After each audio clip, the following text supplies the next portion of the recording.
Yo, yo, yo! What's up, everybody? It's Thursday, July 13th, 2023. Welcome back. Good to be here.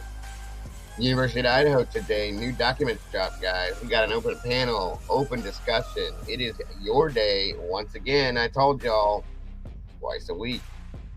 Let's hear your voices, your thoughts, your opinions, your theories.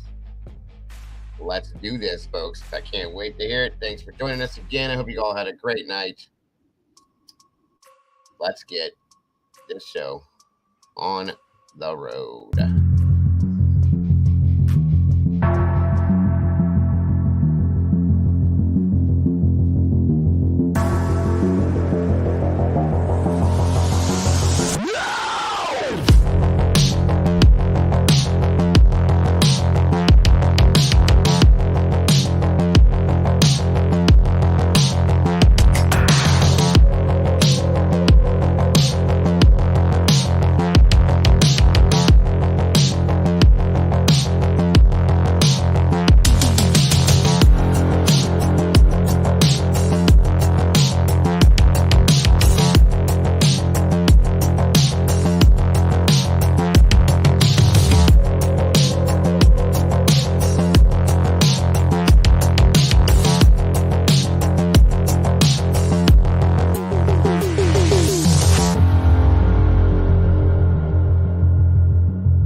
Hey, welcome back, everybody. Good to see you guys today. Good to be here with you. Hope you all had an amazing night, and I hope you're having a great start to your day. I'm going to forewarn everybody before we even get moving. There's something going on with the internet today. It is Thursday. So if something happens, that's what the deal is, guys. I'm sorry. Hopefully it doesn't. Hopefully we can get through this with no problems. But if I disappear, that's why, guys. Let's pray that it doesn't. And do not ever go to Optimum for your internet. And if you have a choice, don't do it. They are horrible. But anyway, it's great to be back. Great to be here. Great to see you all today. And thank you all so very much for joining me today. Again, it's great to be here. You guys are amazing. Thank you all for joining us. And I hope you guys are ready. Again, guys, new docs drop. We're going to talk about that. We're going to review, actually, to make it easier on all of us, the amazing Miss Jules. We're going to pull her video up that she put out last night. We're going to talk about the documents via that as it's explained and review it that way. She should be joining us in here today as well. And Mama Bear should be popping up here with us here relatively soon. So I'm excited. The link's going to be pinned up in chat here when we get things rolling. And you guys, it's your day to talk about it. I told you guys, I'll give you guys 2 days a week to do this. I want to hear what you guys have to say. It means a lot. I love those days. I like hearing what your voices have to say about these cases and stuff like that and what we're covering. So it's up to you. It's your show, your platform, folks, and we're going to listen to you today. Let's see who is gracing us with their amazing process. I'm sorry, process. See, things are popping up on my screen, but they're amazing. Let's see who's here today, guys. Sorry, I'm all over the place. Supposed to do, and it's already doing things it's not supposed to do again. Sorry about that, folks. So let's see. Mrs. M is in the house. Good to see you, Mrs. M. Thanks for joining us. Miss Margaret Hope, welcome back. Rumsey, good to see you. Good to have you here. Audrey Cakes, welcome back. Chloe Penny, welcome back. No Chains in the house. Good to see you, dear. Thanks for joining us. Welcome back. Miss Sinead, always happy to see you. Canadian True Crime Buff, good to see you. My buddy and yours, Mr. Eddie. One Made Nut, good to have you here. Devil Dolls in the house. Welcome back. Good to see you. The Wisdom Speaks. Miss Sherry's in the house. Everybody, good to see you. Canadian True Crime Buff. I just called you out. Sorry about that. Bonnie Bailey, welcome back, dear. Good to have you here. Sherry K, great to see you. Michelle Mack, welcome back. Angel's in the house. Good to see you. Good to have you here. Rhode Island housewife, great to see you. My brother and yours as well. CJ, what's up, brother? Good to see you. I know you're busy working, but thank you for joining us today. Eve Lucky, good to see you. Gemma, good to see you, darling. Thanks for joining us again. D Smalls, welcome back. Chalk Baby, hey, what's up? Let's see. I'm not gonna do it again. Miss Bonnie Messick's in the house. Good to see you. Adam Stand by the Jams, welcome back, bro. Vicky Young, great to see you. The OG, Miss Brandy B's in the house. Good to have you here. Good to have you here. Let's see. Jennifer Romero, welcome. It's a new name. Good to see the new faces. All right. Anybody? Let me see. Moving on. Marina Girl, good to have you here. Good to see you. Nat Cat's in the house. Welcome back. Good to have you. Mudman, what's up, bro? Good to see you. April Standridge, good to have you here, dear. Thanks for joining us. Jojo, welcome back. Good to see you. Angie H, always happy to have you here.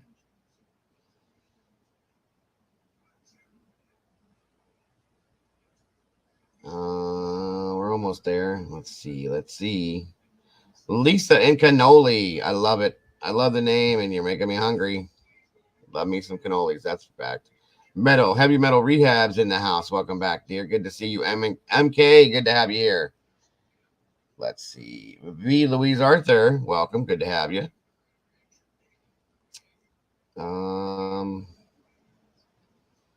Hope and Happiness, welcome back. Happy to have you here. Sherry K, great seeing you again.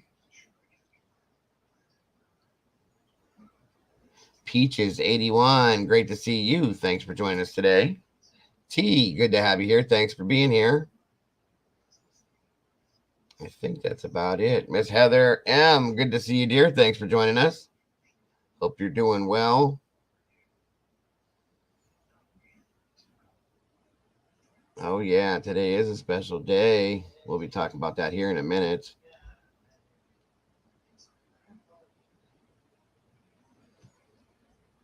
Miss Bonnie Bailey. Dorian Costante, thank you for joining us today. It's great to have you here. Shattered Dimensions, my friend. Good to see you. Good to have you here. Jojo, what's up? What's going on? Good to see you. Oh, I thought it was weird there. There's that Dago guy again. Let's see down at the bottom here. Chuck, baby, Mrs. M. Afton Forehead, good to have you here. Good to see you. Ashley Nicolette, welcome back, dear. Good to see you. Marshall Dove, welcome. Tina Skull Scar, good to have you here. That's a new name. Welcome. I love all the new faces. Come on in. Find a seat. Miss Kells, good to see you. Karen Klein, welcome back. Let's see. Lynn 69. Good to see ya. Miss Zelda's in the house. Good to see you. Laughing Stock, welcome back. Thank you, my friend. Kim Marin, it's been a while. Good to see you back. Good to have you here. Tammy Hammond, welcome back. Hot Ham Radio, good to see you. Thanks for joining us today. All right. Ramsey, I think I seen you in the beginning. Luciana Lins, good to see you as well. Tina B, welcome back. Angie H, I think I covered everybody. And there she is, Miss Jules in the house. Good to see you, Jules. Thanks for joining us, dear. Good to have you here. Miss Mel's in the house. Good to have you. Sunny Days, welcome back. Good to see you. Susan Gardner, welcome back. My brother Mikey, good to have you here, bro.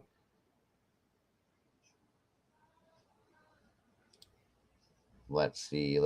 Did I miss anybody? If I did, I didn't mean to. I promise you I didn't. Karen Klein from North Carolina. Good to have you here, Karen. Good to see you. We already got a super sticker. Bad Slave. Thank you so much for that. I appreciate you. I will cover that here in 1 second. Special day. That it is. Does ASBBQD mean anything to anyone? Network, maybe. Hi. Not necessarily, but we can look into it. All right, I think that covers everybody. Come on in, guys. Go grab a chair. Grab your coffee, tea, whatever it may be. Come on in, sit down. Have a conversation with me, if you will. Kelly Skinner from Athens, Ohio. We're neighbors. Good to have you here. Thanks for joining us, Kelly. Nothing half-asked is in the house. Good to see you. Thanks for joining us. Come on in, guys. Good morning, good afternoon, good evening, or good night, whatever it is. I hope it's good for you, because it's so good for me to be here with you guys. I promise you. The highlight of every one of my days, guys. It always is. All right. Pixie T, great to see you. Thanks for joining us again. All right. Lupo Nina, great seeing you. Thank you for joining us. Kat K, welcome. Good to have you here. Awesome. 187 amazing people in here, guys, with 66 likes. You know what I'm going to say? Please, let's make that match so we can get up there in that algorithm. Come on. Vanessa, what's up? Good to see you. Leave me some DNA on that like button, folks. Share this out to whoever you think might want to see this and hear my big mouth. If you would, please. I appreciate you so very much. Don't forget, guys, to leave me a comment after the show if you could. And, of course, once again, Bad Slave, I thank you so much for that $3.99 super sticker. That is absolutely amazing. These are the things that keep me coming to you guys every single day. This channel is 100% crowdfunded, folks. Luna Nor, what's up? Getting heat for no reason. What are you talking about, dear? What are you talking about? Samantha Terry, good to see you. Tara Webb, welcome back. Am I incognito? I just now seen you, dear. Sorry. You must have popped up at the bottom or something. It's okay. I just seen ya. What are you talking about, Luna?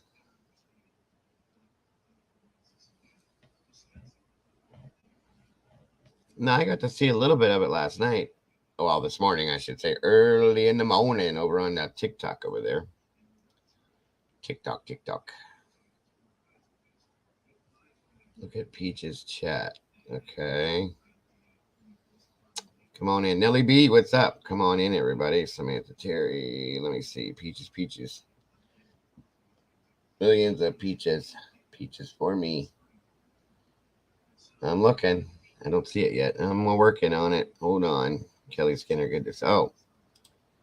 You may know this, but I watched a live on a different channel last night. And the T-Built and Detective John. Oh. I see. That makes sense. It's all good. I believe it or not, I have no hard feelings towards anyone. I really don't. And people that know me knows my stance on things. Mystic Virgo, good to see you. I put that out there. It is what it is. I'm sorry that I guess somebody told me that some people attacked her because of that, and that is not what I want, is for anybody to attack her. Okay, we don't roll that way over here, guys. I don't do that. I just wanted her to realize that she should have talked to me before making that judgment and putting something like that up, because that's not who I am. That was actually very triggering for me because of my past. A lot of people that know me closely know that. Jules, for instance, she knows that. We've talked about it. so on and so forth. So it is what it is. If that's what they have to do, that's what they have to do. I'm not that person. I'm not going to be doing that kind of stuff. I'm not vindictive. Miss Ashley is now a meatball. Welcome to the family. Welcome to the sauce, dear. So yeah, I'm not worried about it, guys. I didn't send anybody after her. She claims that I did. I don't do that kind of stuff. I'm not one of those people. And thank you, Luna. I appreciate you, dear. 1 second, folks. By all means, yes. We got a new member in the house, guys. We got a couple things I got to hit. Well, first of all, again for that $3.99 super sticker. Thank you again for that. And we got a new family member.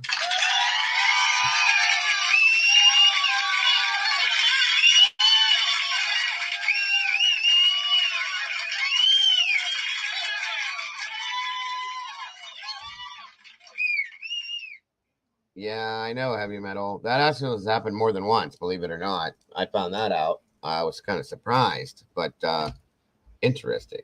Again, welcome, Ashley. Welcome to the sauce. Welcome to the family. There's Miss Heather. What is up, sis? Good to have you here. Randy Fur, welcome, brother. Good to have you. Protected's in the house. Good to see you. Let me see here. So, as I stated, today is a bit of a special day. Johnson Falconer, great to see you. There's Dolphin. Good to have you here, dear. Hope you're doing well. Good to see you. Patricia Muska, good to have you here. A friend of mine, a little buddy of mine. Today is his 11th birthday. Okay. His name is Matthew, for those of you that would like to know. It's Miss Brandy's son. He's a great kid. He really is. And like I said, I've always claimed him as my little buddy. And I think he's absolutely awesome. And he turns 11 today, guys. 11 years old. How about that? That's awesome stuff. 11 years old. He's getting up there. Getting up there. So if you guys would please throw out a happy birthday for this little guy. He is an awesome dude. Like I said, all kids are awesome, but this guy, he likes to listen to the show. He wears his little headphones and stuff like that. He's pretty cool, guys. He really is. Like I said, that's Miss Brandy's youngest, I do believe. So if you will, and I know you will, throw out a happy birthday to this guy. And I myself am going to do that as well. So I hope you're listening, buddy. I hope you're listening. Here we go.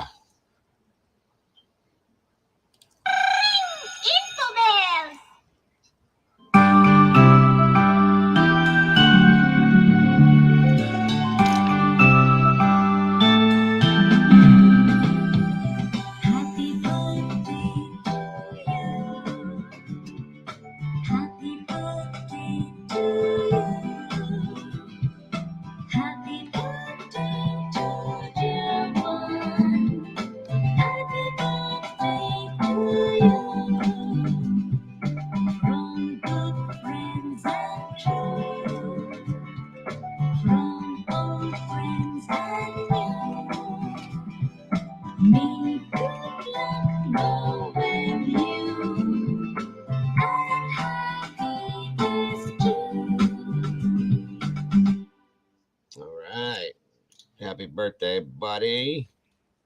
1 second here.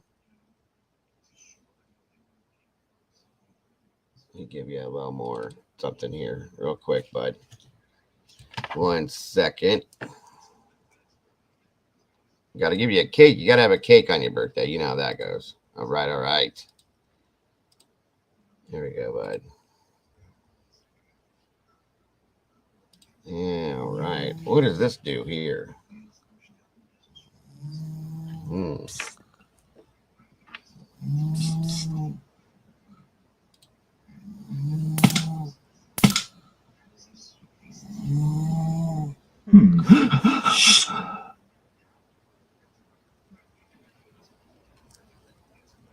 Happy birthday to you.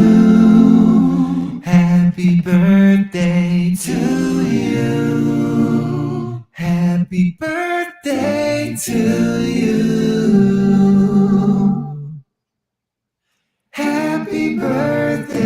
to you. There you go, buddy. Blow out them candles. Pretty neat, huh? All right. I hope you have a great day today, Matthew. You deserve nothing but the best, bud. Be good for your mom, please, if you will. I hope you have a good day. I really do. I hope he was listening. Applesauce cupcakes. There you go. All right, all right. Absolutely. I'd have never had it any other way, Miss Brandy. We love him to death. He's a great dude. He really is. All right, guys. So, how's everybody doing today? Oh, I'm sorry, Patty. Why? What's up?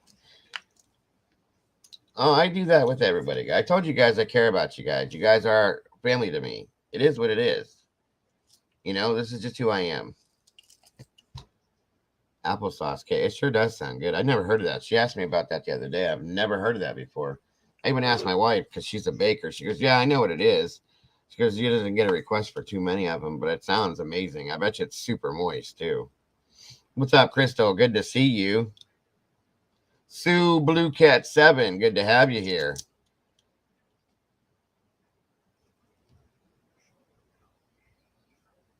Catch everybody on the replay. Darn, work is way too busy. Oh, I'm so sorry to hear that. Hope we'll be here. KL Wingate, good to see you, and thank you for that.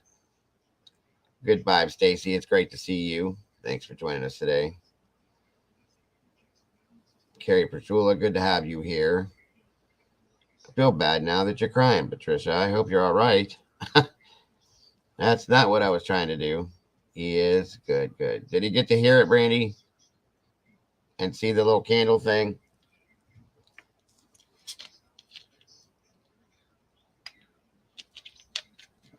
I hope.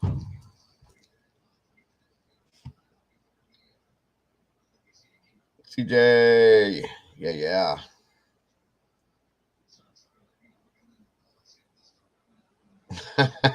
Heavy metal. That's funny. Love it. Love it. That's right. Thank you, Ms. Heather. 237 amazing people tuning in right now. Thank you so very much for that. Please leave the DNA on the like button. Share this out. Subscribe if you haven't. Hit that notification bell so you don't miss a thing we do. And make sure you leave a comment after the show. Whether you like it or hate it, you like me or hate me, let me know either way. I can handle it. All right. Cowboy, hey, what's up, beautiful people? That's right. Sherry K, good to see you too. Let's see. As I said, guys, Gemini 65's in the house. Good to see you.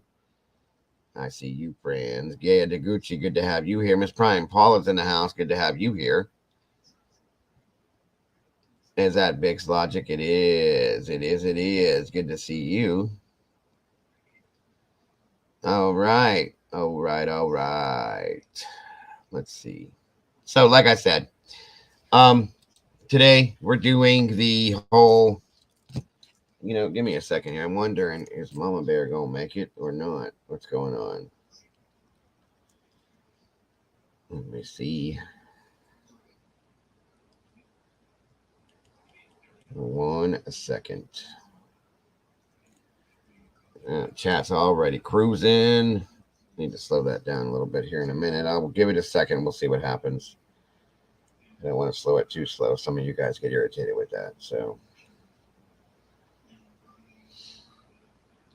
1 second, folks. There she is.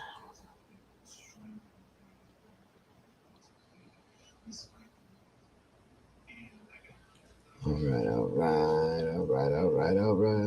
Yay.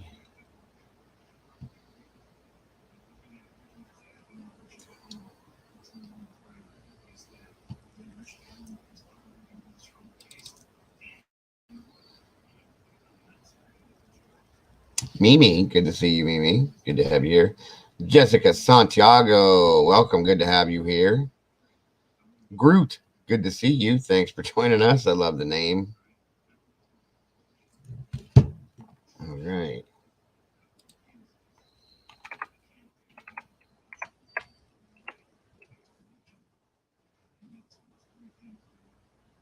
do want to say one thing because it was Jennifer asked, good to see you.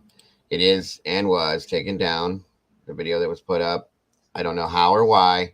If Titanium Built took it down herself, I want to thank you for doing that. And know that I did not send anybody after you by any means. I don't do that kind of thing. I didn't try to attack you. I don't do that either. I was kind of upset because there was no conversation had to try to find out if that was true. So, I'm thanking you for doing that. It's the right thing to do. And I appreciate that very much. I do want to say that up front. End of story. And I'm at, I don't want anybody to attack her, please. And if anybody did, I don't like to do things like that, guys. I do appreciate your support. I appreciate you guys doing that, standing up for me, because you guys know the truth. I appreciate that. I just don't want anybody going after anybody and trying to hurt them either, because that's not, one thing doesn't negate the other. It's just not right. You know what I mean? So we're all better than that over here. We're bigger people, better people, and that's how it works. That is how it works. All right. Where are we at? So like I said, we were going to talk about the new docs that dropped, and what we're going to do is, because Jules is so very good at explaining them, that's how we're going to do it. And we're going to, so you Miss Anna, good to see you, dear. Thanks for joining us. We are going to cover it that way, review her video on the documentation, and that way we can understand it all if we don't understand it. Good vibes, Stacy. Good to see you.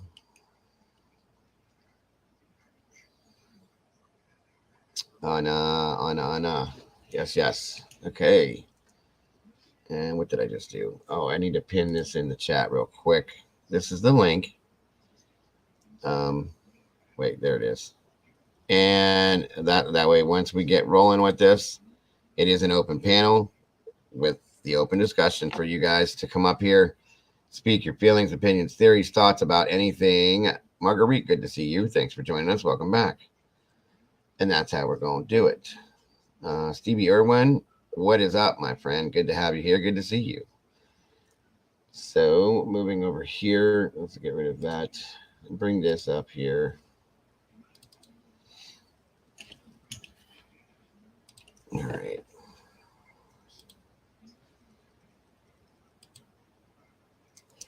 And again, guys, for those of you that have not, which I'm sure there's very few of you that haven't, go check out Jules of All Trades, a true crime, absolutely amazing channel. We love her over here. She is my sister, as far as I'm concerned, in true crime.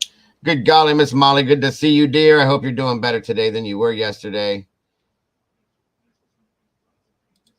Molly had a bad day yesterday. Well understood. Judgmental, good to see you, and I do love you, dear. Yeah, right. It's quite interesting. That's what we're talking about, Mr. Eddie. Good to see you, bro. Keep me backstage. I think I may need me backstage in order to change my avatar picture. At least that's my theory on how to do. Okay, buddy, that's fine. You just let me know when you're ready. Once we get rolling here. Yeah, there are some things on these documents here that I'm kind of like, what? Hold up. Morgan Le Fay, good to have you here. Good to see you. All right, here we go.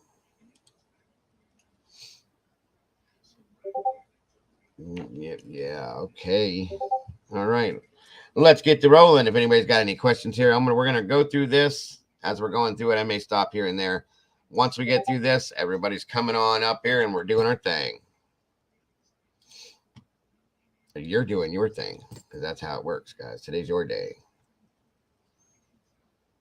Let me know how the audio and everything is, folks.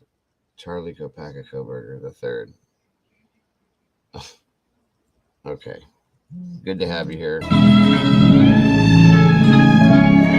I figured, Molly. I'm sorry, hon.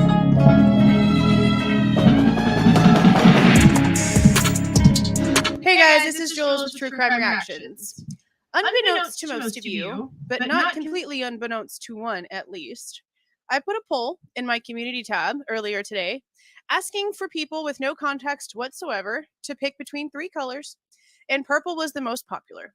So hopefully this does what it's supposed to do. I didn't want to go and bleach my hair to get a brighter tone. I just wanted to overlay some color, some vibrance. I love into it, this black Jules. of It's mine hilarious because the way it's you did been this. Just gross, and I haven't been happy with My my hair. hair I love it. whatsoever. Anyway, we have some new documents. And from skimming through, it actually doesn't look like it's anything that we don't already know. Now, I'm not about to go through these with extravagant detail because there's no reason to. Okay. It's file names, not a lot of information. Now, on this first one, it's about the cast information and anything having to do with the cell phone analysis. Now, their original response is that the state had given over the defense a listing of page numbers and audio and video file names, but that they hadn't received any of the investigative reports or conclusions of the analysis with the data conducted by the police agencies. And the state is claiming that they have actually complied with this request. Now, it's just file names. People cannot sit here and just crazily start making up all kinds of crackpot wild theories about what this stuff could be and, oh, what do these numbers mean? Okay, because we already know.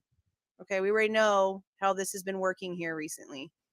The only thing that we can know for sure is that 2 files were discovered on 6/5 and that 2 more were discovered on 7/11, which was yesterday. And then whatever this is was discovered back on May 8th. And the only other determining thing here is that this one right here, at least, is labeled MPD for Moscow PD. Other than that, you can't read anything into that. It's just plain as day. These files were given over on this date, and here's the label on it. This is the file number. This next one shows that they wanted information on the car. Okay.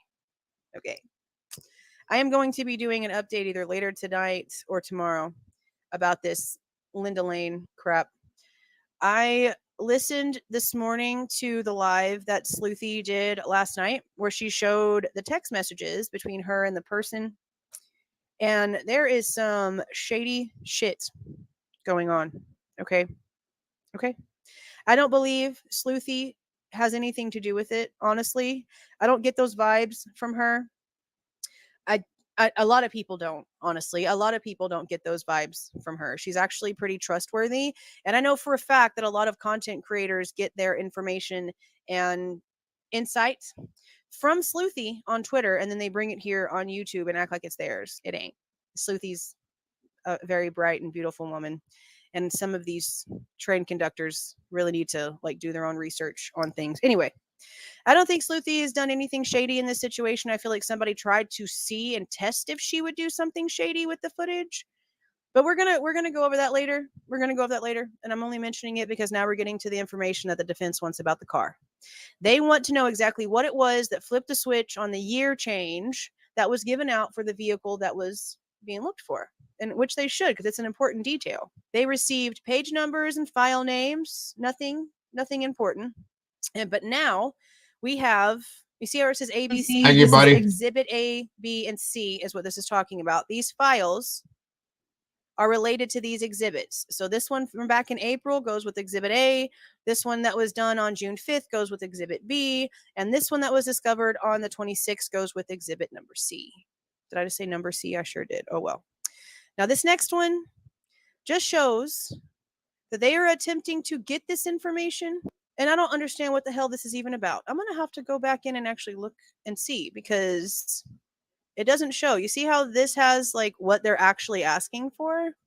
And then these don't right here. I'm going to go look real quick. Hold on. Okay, let's see if we can figure out. Yeah, see? So it's secret stuff. Because it's not even in this either. It says, please see Exhibit A to defendant's first supplemental discovery request for specifics. Okay, well, let's go look at that one. Okay, here it is. And see, it's just 2 pages.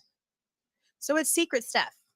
It's secret stuff, basically. It's secret stuff that they're not making easy to figure out, which is fine. We're not supposed to know everything. That's fine. All we know is this. Whatever this is, a hard drive was given to the defense back in April. And that's all that we can say about this. Now, whatever this one is, it's ridiculous. Actually, we can't even say that because obviously with the verbiage that we're getting here, it's about an interview. And we saw from before, we were asking questions about what phone interview with Moscow. Because it seemed like after November 29th, whenever they had his information, they haven't mentioned that they've spoken to him, that they tried to interview him, that they tried to ask him any questions, that they tried to rule him out. None of those things. So that must be what this is talking about. Now, it's interesting because whatever was given to the defense was a recorded in-person interview with the FBI, which would have been after Brian's arrest. Okay. Whatever this is, I'm so confused about because like I've mentioned before, Homeboy was lawyered up before he even got back to the state. He was lawyered up in Pennsylvania while he was there before he got back to the state. I highly doubt that he would have just been okay doing a phone interview after his arrest with Moscow PD with the feds right there in his face. And he knows the laws and he knows the criminal system. So I just don't see that being a situation. So I am really curious if we are going to hear at some point that there was a conversation had with him because he was a person of interest and they, for some reason, just crossed him off the list until a certain point. But this next part's really interesting because who the hell is S.A. Shirley? We don't know what they want. Is S.A. an abbreviation like D.A.? But for something else? Because I don't know. State has informed that this phone interview was completed by S.A. Shirley, whoever that is, who confirmed that this phone interview was not recorded. So if this is supposed to be a phone interview about him being questioned at some point before his arrest, how would you not record that? And if it was something that was done after his arrest because he just allowed it to happen, why would it not be recorded? This is so shady. There's no work to be shown for any of the answers that they're giving, and nothing's being recorded and done correctly. I just don't understand. Okay, next one. This is about the FBI agent that worked on the CAS team, Cellular Analysis Survey Team. The information that was in the PCA. They're acting as if they didn't have to give that information over. The defense team made an extremely valid point that the information that was gathered by this agent or a group of agents was used in the search and the arrest warrant, and it is extremely valid to be able to verify what they're stating is true. And apparently, as of yesterday, 7-11, something's been given over with this weird-ass file name. Now, request 120 and 140 for all of the tips. The defense wants them given over in chronological order, and the state's like, no, we ain't got time for that. What I don't understand is that it's 2023. You literally walk around with a complete computer that used to be the size of a building now in your pocket. I don't understand how, as calls are coming in, as emails are coming in, as people are coming in, calling all these different lines, there's not some sort of program that automatically logs all of these things in order. Takes certain words, groups them together for how many tips have certain things in common to where they have like a hierarchy of importance to look at. I mean, did I just come up with $1 million idea? But I just don't understand why they don't have a better organizational system. Because you'd think that you would still want those kinds of things organized so that if you did go back and like review tips and interview people and go through things, you could cross out anything else that might be referenced to it because it's not relevant anymore. I just don't understand why everything's so disorganized. The next one is for all of the audio recordings related to all the search warrants obtained in this entire matter. Now, this is so stupid right here, guys. And I don't know I think we caught this when we went over this last time. Welcome, Slipper's Law, to the family. Defense has been provided with a photograph of a DVD entered into evidence as item 435. Labeled SW audio. And this SW is what we were questioning because what the hell does SW stand for? This is not evidence that the defense can review. You cannot watch a photograph. You cannot listen to a photograph. Why the hell are they what did somebody do? Take out their cell phone and snap a picture of the DVD as it was being entered into evidence with its label on it, with its evidence label on it, and said, here you go. How is that complying? I'm not comprehending. Now, this is the one that's making people upset. But like I said, we've known this. We've known this. Now, this doesn't necessarily technically mean that the autopsy information itself doesn't exist. It doesn't seem like it's been handed over, because I know the autopsies themselves have been questioned in this when it comes to the defense having it. But this last one is bothersome to me. And the defense wants the body cam, the recordings, the notes, the photographs, and all the information collected at the autopsies by these 3 people that were present at the autopsies. Now, the question was that if any of this even existed. And if it did exist, it must be with another agency. Well, then it turns out it doesn't exist. So then how do they even know that these people were there? Was there like a sign-in sheet? Was it like a sign-in sheet they got their names from? And that's how they even know that they were there? And why are these people there to begin with? I'm just not quite understanding why there would be 3 officers, from what it seems like, because Tolleson, if y'all haven't heard the information on Tolleson, you might want to go to Sleuthy's YouTube channel, because she did a live about this not long ago. I feel like it's only been like maybe a week and a half. That's what I was talking about yesterday. We started getting into. Tolleson is shady as shit. And there's a lot of similarities in the case that Sleuthy talks about that involves Tolleson to this case. I mean, these are facts. From a naked running man to the wrong vehicle. It's very, very, very interesting details. Very weird how close they are. This last one. I don't really think there's anything special in it. Let's see. Oh, yeah. Yeah, just another file name. Yeah. Mandy Joe, what's up, sis? Request was for. Probably just going to be real vague as always. Motion to compel discovery filed May 4th. Order on defendant's motion to compel discovery ordered on June 30th. State has complied with this request and has provided the following supplemental specific responses to item 160 and item 6. These records are limited to formal POST documented trainings. Oh. Records of briefing, informal. Okay, so this must be the training records. So they still had some time before they had to get them over, and it looks like they gave them over as of yesterday. What's up, Phantasmic? This verbiage right here. What's up, Jesse? Is right. This makes me think that they've given over all of the training records to the officers. I mean, honestly, these documents are kind of just like a nothing burger. We already know that this is a horribly disorganized, chaotic dumpster fire of a mess. Okay.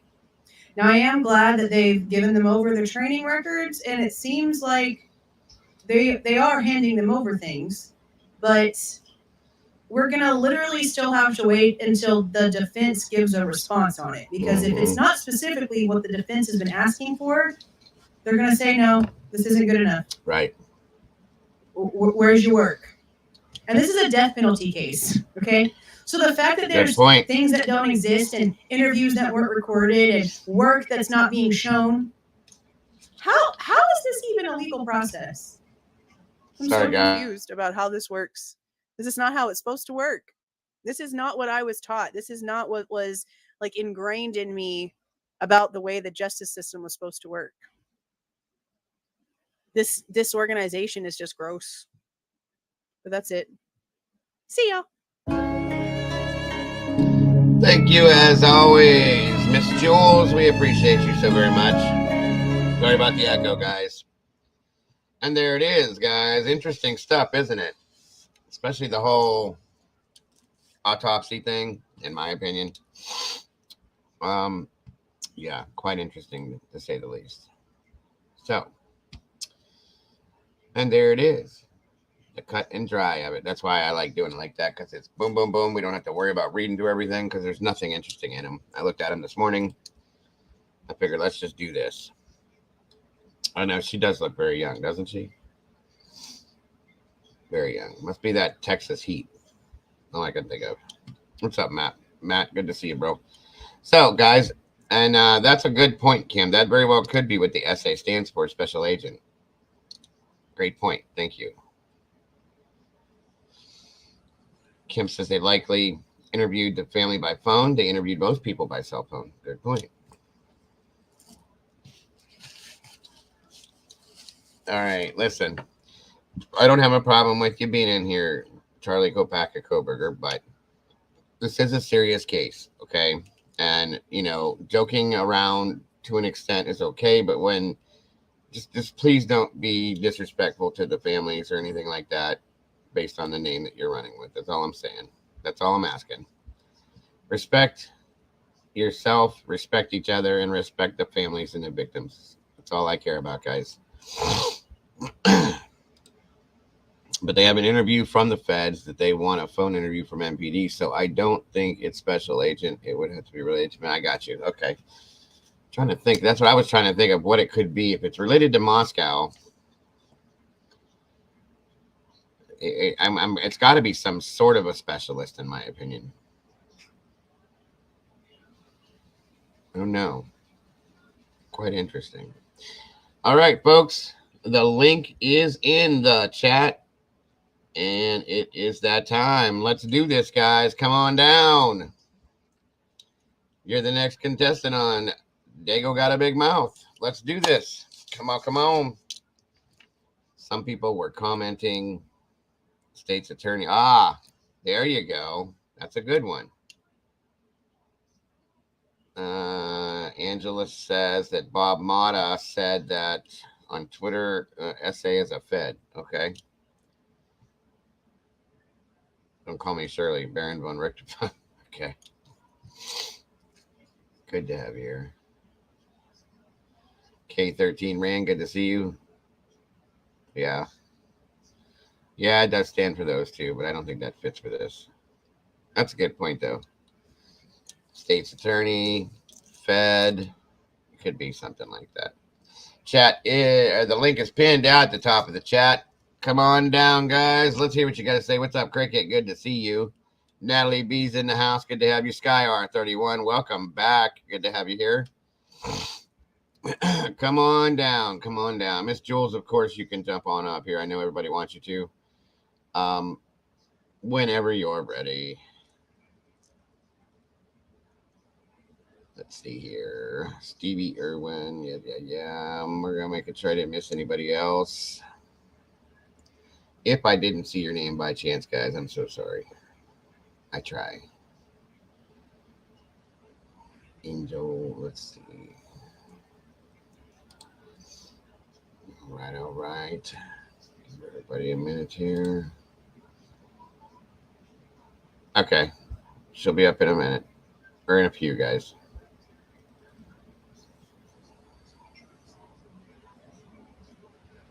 Anybody else, please come on up here. 375 awesome people in here. Thank you so much for joining us today. I appreciate you guys so very much. Noni Mick Poppins, good to see you. Told you so. This quintessential LE local political interest in action. Good stuff. Good comment. Thank you for that.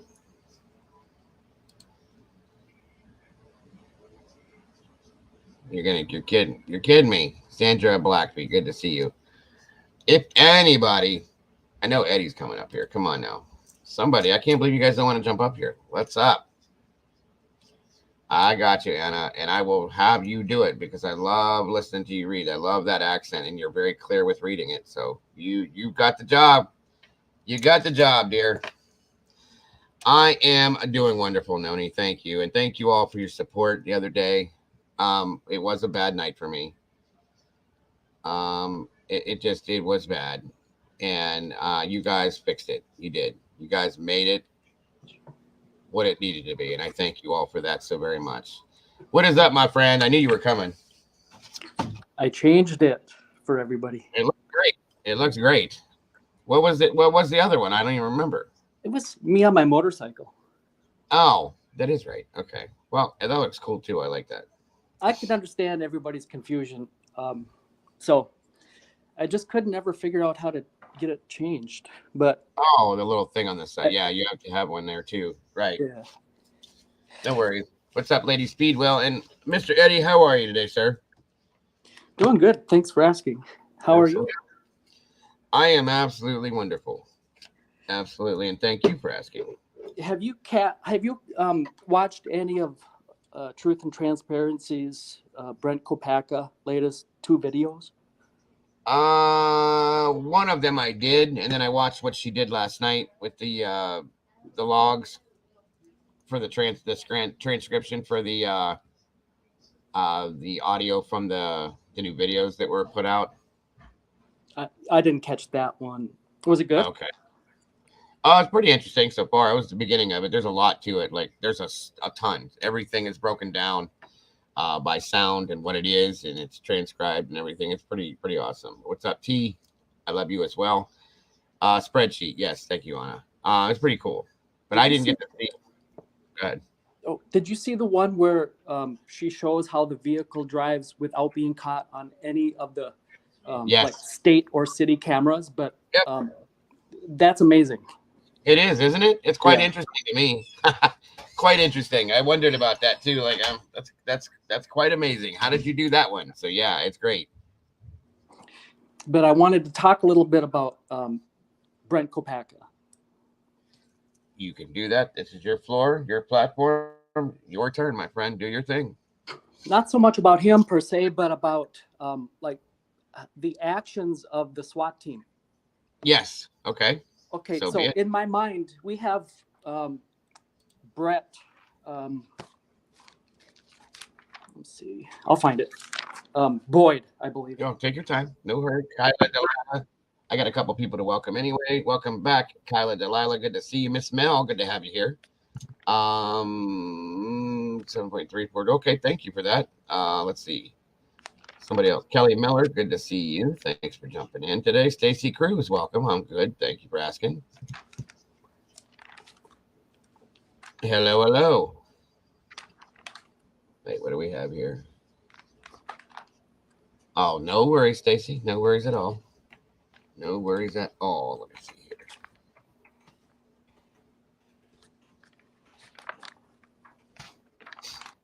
It's Paula, good to see you as well.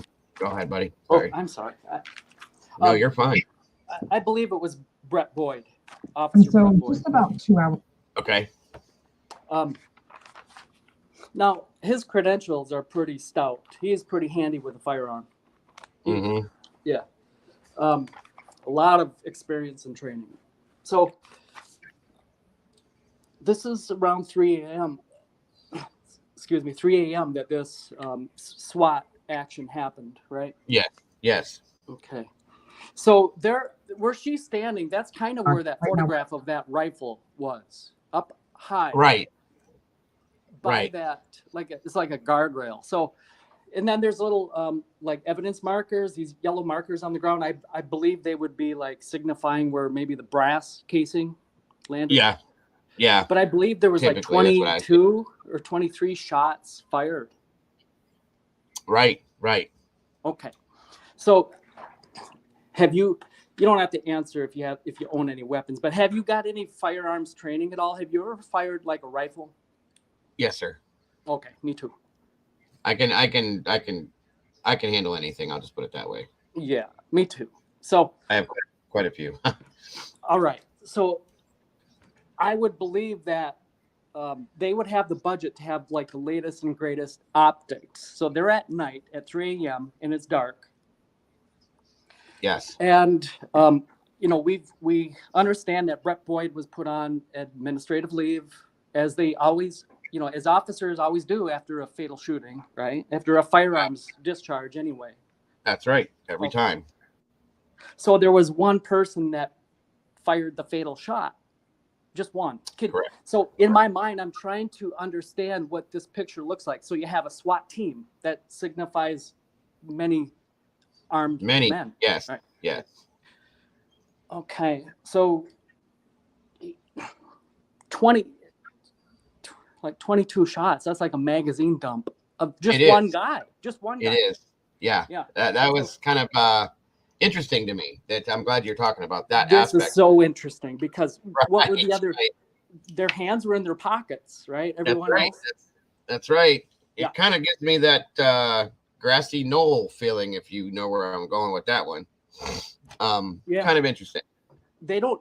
So, okay, you and I fired rifles, and when you're firing like that many rounds in a short period of time, you don't really have a target. You have like a general area. You're kind of laying down like suppressive fire, right? It's a spray, yeah, basically. Yeah, you're just rapidly firing because the enemy is there, right? And you That's right. It's almost like using iron sights rather than these optics. Exactly. Good point. You're firing in a general area. So only one person is doing this. You can imagine it's like, oh, there he is. We look out, everyone duck. Here he comes. So just one guy is firing back 22 rounds. Now, I can't see that. Did you need to pause and interject? No. Okay. I was going right along with what you were saying. You said 22 rounds and there was one shot. So yeah, go ahead, keep going. Something is not right there. And that's exactly my point. I'm wondering, if he's even in the building at all. They say he was, but let's say that you live there and you get this knock. This thing began like in the evening of the 14th. So eventually they knock on your door and say, hey, you got to get out and go to the stadium for your safety. So they pull the people out, evacuate the building. And so you that's what should be done. Even though you as a resident of that apartment building, you're quote unquote close to the case. If anyone's close to the case, it's you versus like someone like me on the internet living in Minnesota, right? Yes. I'm not close to the case, but the funny thing is that you're not close to the case, even though you lived in the coffee house apartments. You're not, because you're at the stadium, and they can just fire a couple rounds into that building and then say, and then they hit nothing, right? No one died there. They hit nothing. No one died, and they say, okay, it's all clear. You can go back to your house now. We're all good. Mm-hmm. And the other thing is okay, that looks like an AR-15 style rifle right there, but AR-15 would be like 5.56 or 2.23 caliber. 2.23 caliber, yeah, something like that, right? That might be like what they would consider like AR-10, and for those that don't know, that would be just it's similar to AR-15, but it's heavier. A little bit heavier, right? So it can be chambered for like a 30 caliber type of round. Yeah, and we see. Well, I mean, there's also a suppressor on the end of this. It looks. I don't have my glasses on, but it looks like there might be, or maybe not. Maybe not. No, I'm sorry. I might be wrong, guys. They chamber them in various calibers. Like 7.62 by 51 or 6.5 Creedmoor, 300 blackout, whatever. But I mean, so. That's a pretty lethal round in what is normally like cover. Right. And here is now concealed. It's now merely concealment for these types of calibers around. It's going through walls and very significant barriers. You can go through about anything, and that's the thing. I'm glad you're saying that. I'm going to ask you to stop for 1 second while I say something here. Dana Nelson, first, welcome. The Richard, good to have you back, buddy. Catherine Christensen, great to see you. All you guys, but what I wanted to say is that's pretty heavy cow, okay, for what we're trying to do. Now, if we have walked the roommates that were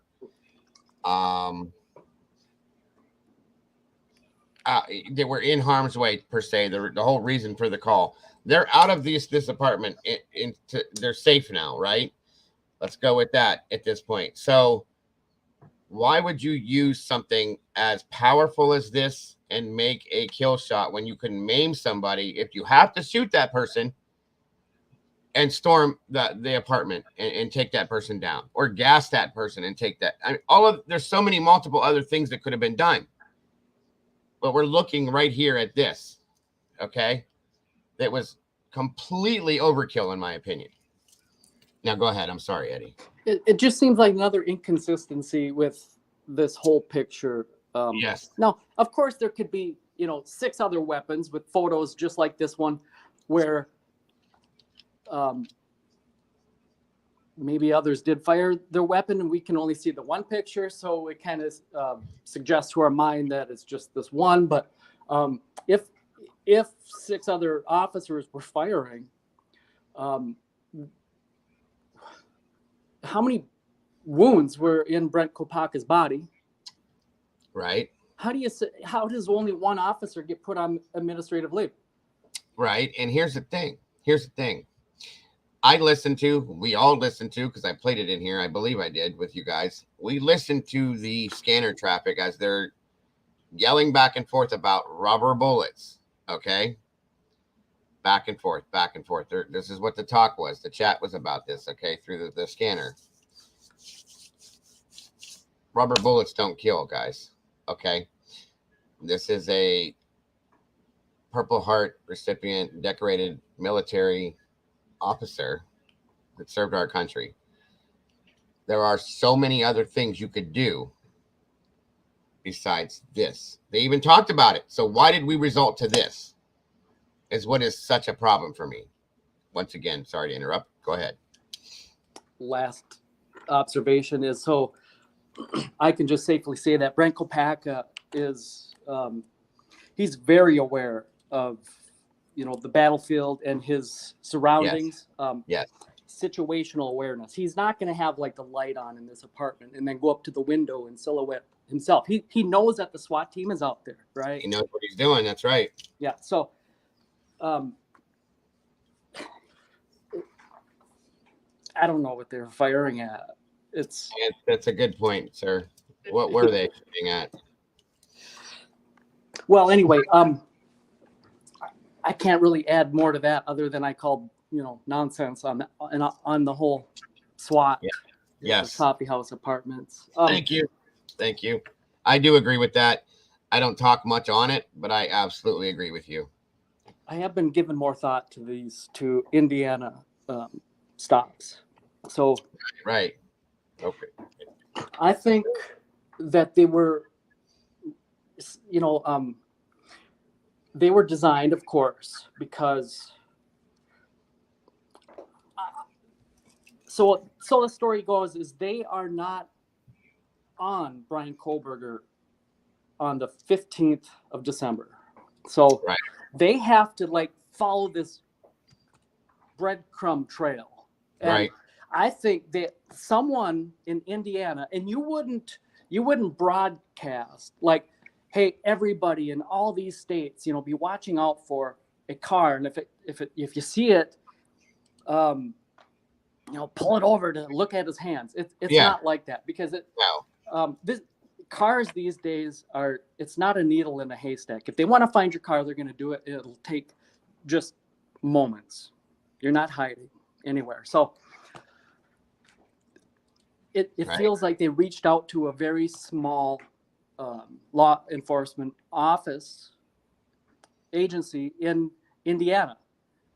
And I don't know what explains how they identified that county to do it. But and again, you wouldn't want to broadcast and have all law enforcement agencies be on the lookout and pull over this guy, because he'd probably still be driving over there, because he'd be pulled over hundreds of times. That's how good and effective the tools of law. So, but you want him to be pulled over one time, so that and mind you, when you pull him over, don't cite him for anything. Don't stop him. Your help in this, we need you to pull him over so that in some future date we can use that query of yours to build, to explain why we're over here in Pennsylvania. Yeah, right. Now, what explains then how come he was pulled over twice? That's what my question was, right? I think it might have been a mistake. They are so effective at what they do. So, okay, so they've said, hey, they sent an email or made a phone call hey, you guys in Indiana, look for this car. He's going to be passing through around about this time. Mm-hmm. So one officer did it, and then there wasn't enough time that passed in order for him to say, all right, job complete. So they are so effective that by accident, the other guy pulled him over, not knowing that he was just pulled over. Well, that's what I was going to get to when you brought that up, because I've been thinking about this. Okay. And here's my thought on this, guys. When it was stated that it was not related, I definitely told you I didn't believe that. And there's reasons. What's up, Lindsay? Good to see you. Kyla, Delilah, welcome. We had a Indiana State police officer that pulled him over. And I always get this mixed up. Was that first or second, Eddie? Oh, say that again, please. The Idaho State police officer, was he first or second? He was the second. Second call. Okay. The first one was a county sheriff's deputy that pulled him over. Now, I'm not saying that it's, I'm in Ohio. I'm not saying that different states don't do things different. When you're on the main freeway, typically city and county officers don't usually, they have jurisdiction, but they don't usually activate that ability when they're out driving or whatever. So it told me, in a sense, that maybe they were waiting for him, to go by. And the bolo was possibly put out. In turn, like you just said, the county guy got him. And the statey was looking for him. And the 10-minute period of time that it was explains what you just said. Okay. I've never seen a county officer here where I live pull anybody over on the freeway ever in my life. Never once. Okay. I've never seen a city officer do it. It's always been state police. You're right. It would be very rare. In my opinion, they have jurisdiction. They can on the interstate enforce, traffic laws within their county, certainly. Right. But I would venture to say they don't often do that. Typically, unless there's like an emergency situation, maybe a chase, that's when they usually involve themselves, but no, they don't get involved unless they're asked to, or like I just said. So yes, go ahead. Okay. So they just need to develop this story, so that they can try to validate how they arrive in Pennsylvania, looking for this guy. This guy just fled. He and that helps them out too. Because that's what people with guilty conscience do after they do a horrible crime. They drive 2,500 miles to get away. Yeah. And that just makes it look better, so that you and I will be, gasping and in awe about how, sneaky this guy is. So right. All for the better, for to allow him to drive these many miles across the country. Yeah, he did it. He did it. And don't forget, make sure you add this in there, that he did that after 6 weeks later, after he went to his doctor's appointment and got his hair cut and went back to work and did his job and this and that, and before he left for Christmas break. Just make sure that we add that in there too. But go ahead. I want to read just a little bit and refresh everybody's memory. So this is objection to state's motion for protective order. Right. One area of the investigation has to do with a white sedan seen on camera located at 1112 King Road. First glimpsed by officers on November 18th. So we have November 13th, 14th, 15th, 16th, 17th, and then they look at this on the 18th. Right. Okay, and then by November 25th, police believed the car to be a white Elantra. Right. So a week later, then they kind of thinking it might be a white Elantra. Exactly. So therefore, they asked law enforcement to be on the lookout for one. So, all right.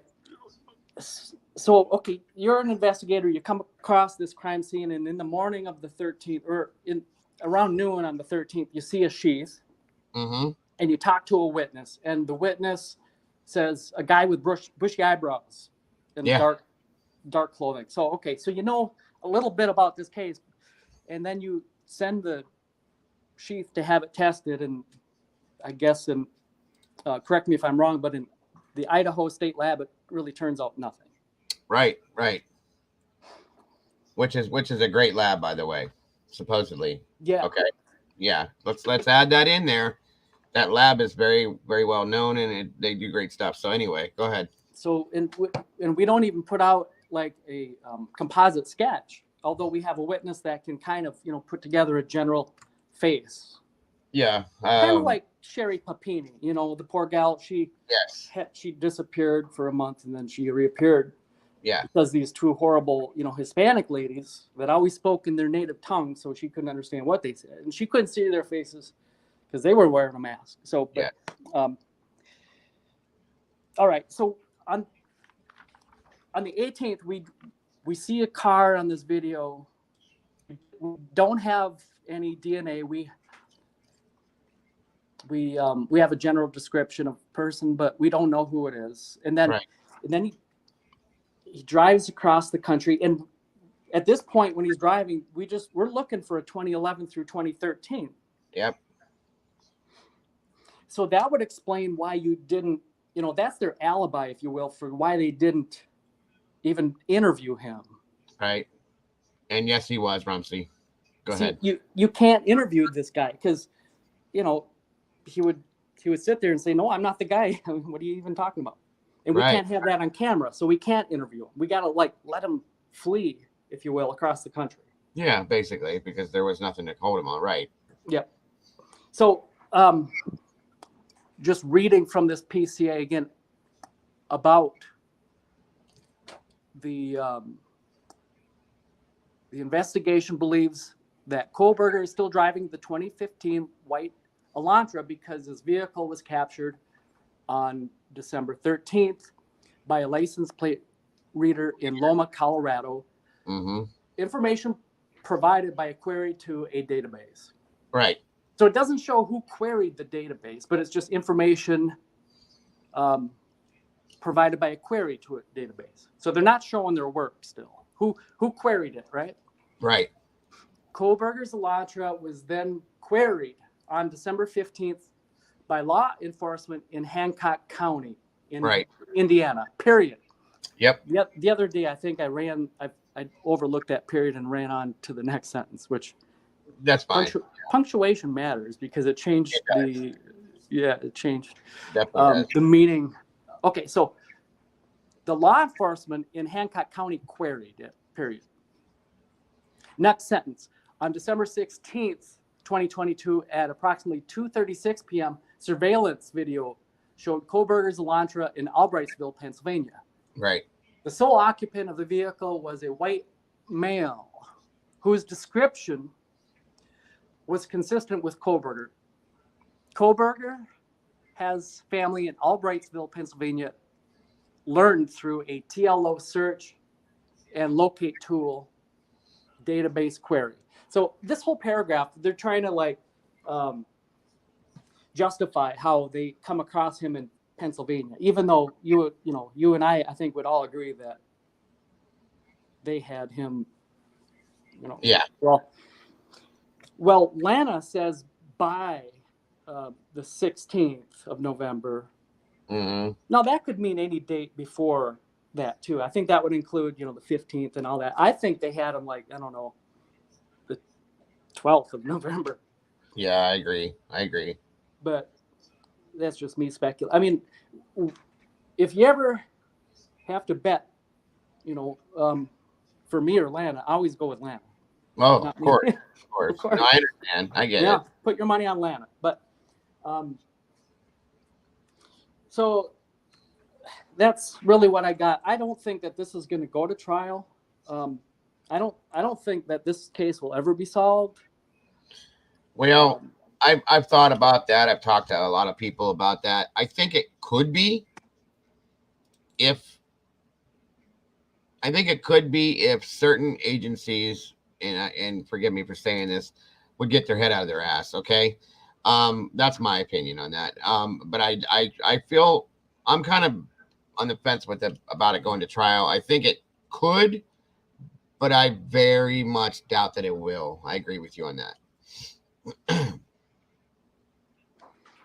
I think No Chains thinks that it'll be solved, but that's about the only place that we've ever disagreed in our blooming online relationship. I mean, we always agree on the difficult subjects. Yeah. We see eye to eye on like finance and politics and religion, but we argue about whether it's ever going to be solved.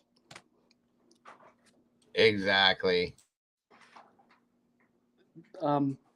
So I'll let others hop up here and go into the chat. Obviously. But thanks Right. always for giving me the ability to talk. Anytime, brother. I enjoy having you up here. I love listening to what you have to. Everybody does. Everybody likes hearing what you have to say. It's always very insightful, very educational. Nothing you've ever said has been anything other than completely like in your head sensible stuff. So it's a pleasure to have you and an honor to have you up here, my friend. Thanks again, Dago. Every time, bro. Anytime. All right. Thank you, Eddie. I appreciate you. I hear circus music. Thank you so very much for that. I appreciate that. Another super sticker. That's awesome. And again, Eddie, always a pleasure to have you up here to hear what you have to say. It's always very insightful and educational. There's things that I've learned from hearing things you've had to say that I've looked at and overlooked. So I love it, and I appreciate you. Judith Arrington, good to have you here. And I'm trying to get this set up to work. So anybody that would like to jump up here, come on up, guys. Let's do this. Today is your day. I'd love to hear from you guys. Don't be shy. You have that right. Don't worry. You will not be attacked nor harassed for anything you have to say. Okay. Just come on down, guys. Kim, they're asking if you want to jump up here. If you have anything you want to say, you're welcome to. You know that. Anybody at all. Jules will be up here in a little bit, she said. So it will happen, guys. Come on down. But I agree with most of everything that that Eddie has to say. All right, guys, let's calm down over here in the chat, please. Let's try to agree to disagree. Let's be nice. Come on down, Richard. Let's hear what you got to say, my friend. You are welcome to.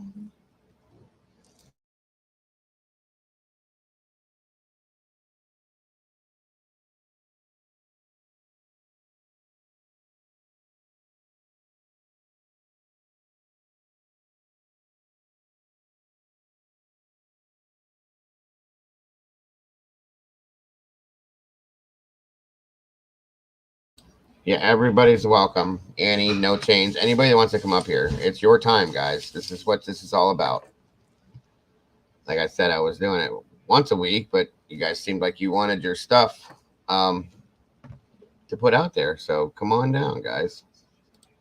You deserve that. The link is pinned at the top of the chat. Click on it. Come on in. What's up, Kim WI? Good to have you here. Let me see. Welcome, Reverend Cynthia. Good to have you here.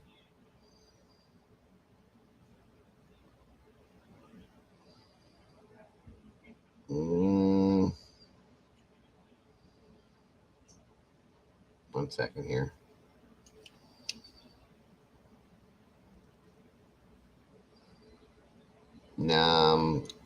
That is Kim. It is.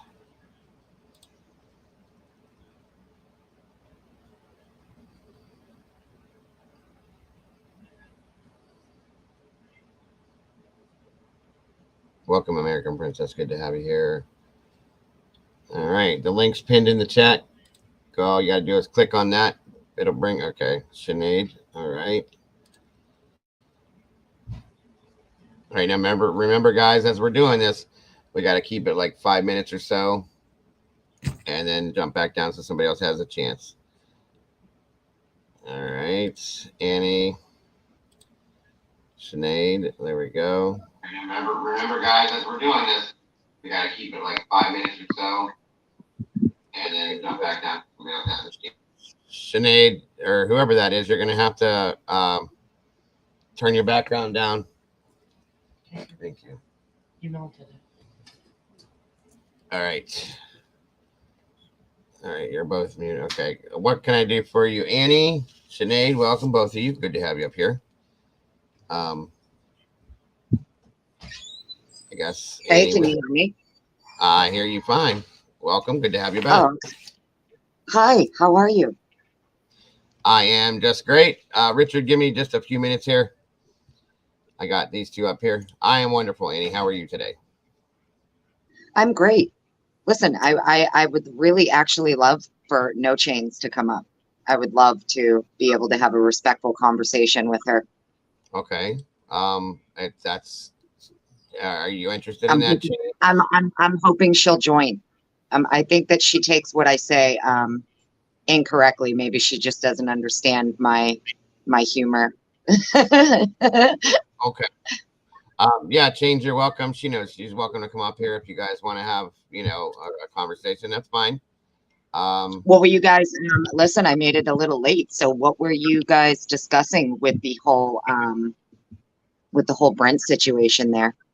Well, Eddie had wanted to discuss the fact that, he was a little bit unnerved about. Welcome, Kelly Miller. We have a new member. That's great.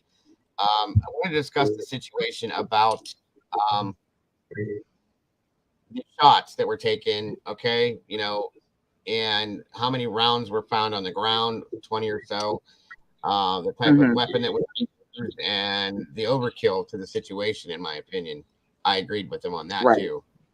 And the fact, I threw in there the fact that the quote unquote roommates were walked out of there safely, from what we were all told.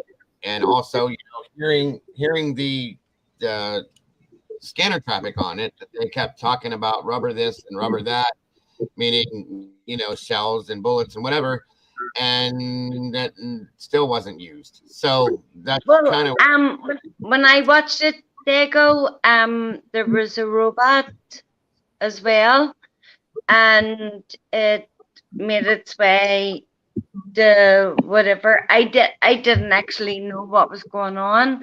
I did not know, and I don't think anyone knew who this person or people were at this apartment block, but there was a robot, and they've erased that footage. I seen the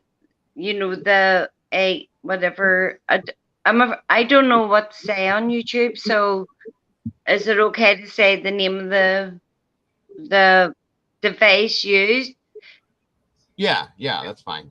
Okay, so we've seen the AK whatever, in the snow, but there was a robot, and the robot made its way up and round, and whenever I seen that, I didn't think, and I did not think twice about that. Right. And it's been erased. It's totally gone. Yeah. Yeah. And I'm like, well, what the F? And then someone said about, well, where's all the holes? Where's everything? And I'm like, well, of course. Well, I really, in my humble opinion, and Annie, I respect you so much.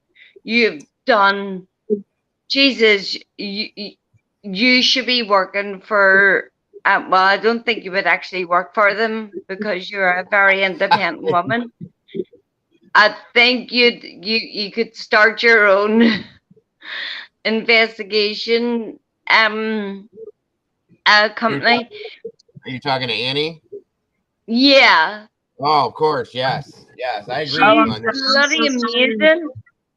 I did not hear you. I'm so sorry. I thought you were talking to Dago. Yeah, she said she thinks that you can be able to. You should start or could start your own private investigation company, because you're very good at what you do. Oh, well, thank you. I kind of already do. I already do that anyway, but thank you so much. Oh, you're welcome. Anybody back there, hang out, please, for a few moments. I'll be right with you guys. Okay. Sorry about that. I just think that, see what you have told all of us that are, I don't mean to put everyone down, but are us mere people that don't have the, you know, the means to do what you do. You have told everyone exactly what's going on, and it's the truth. I can agree with that too. Annie's Well, very good. thank you. Very good at what she does. Yeah, and she's opened my eyes to things that I really, okay, you know, with this case, especially with this case, especially with the kids. It's about the kids anyway. Mm-hmm. There's no denying it's about these kids.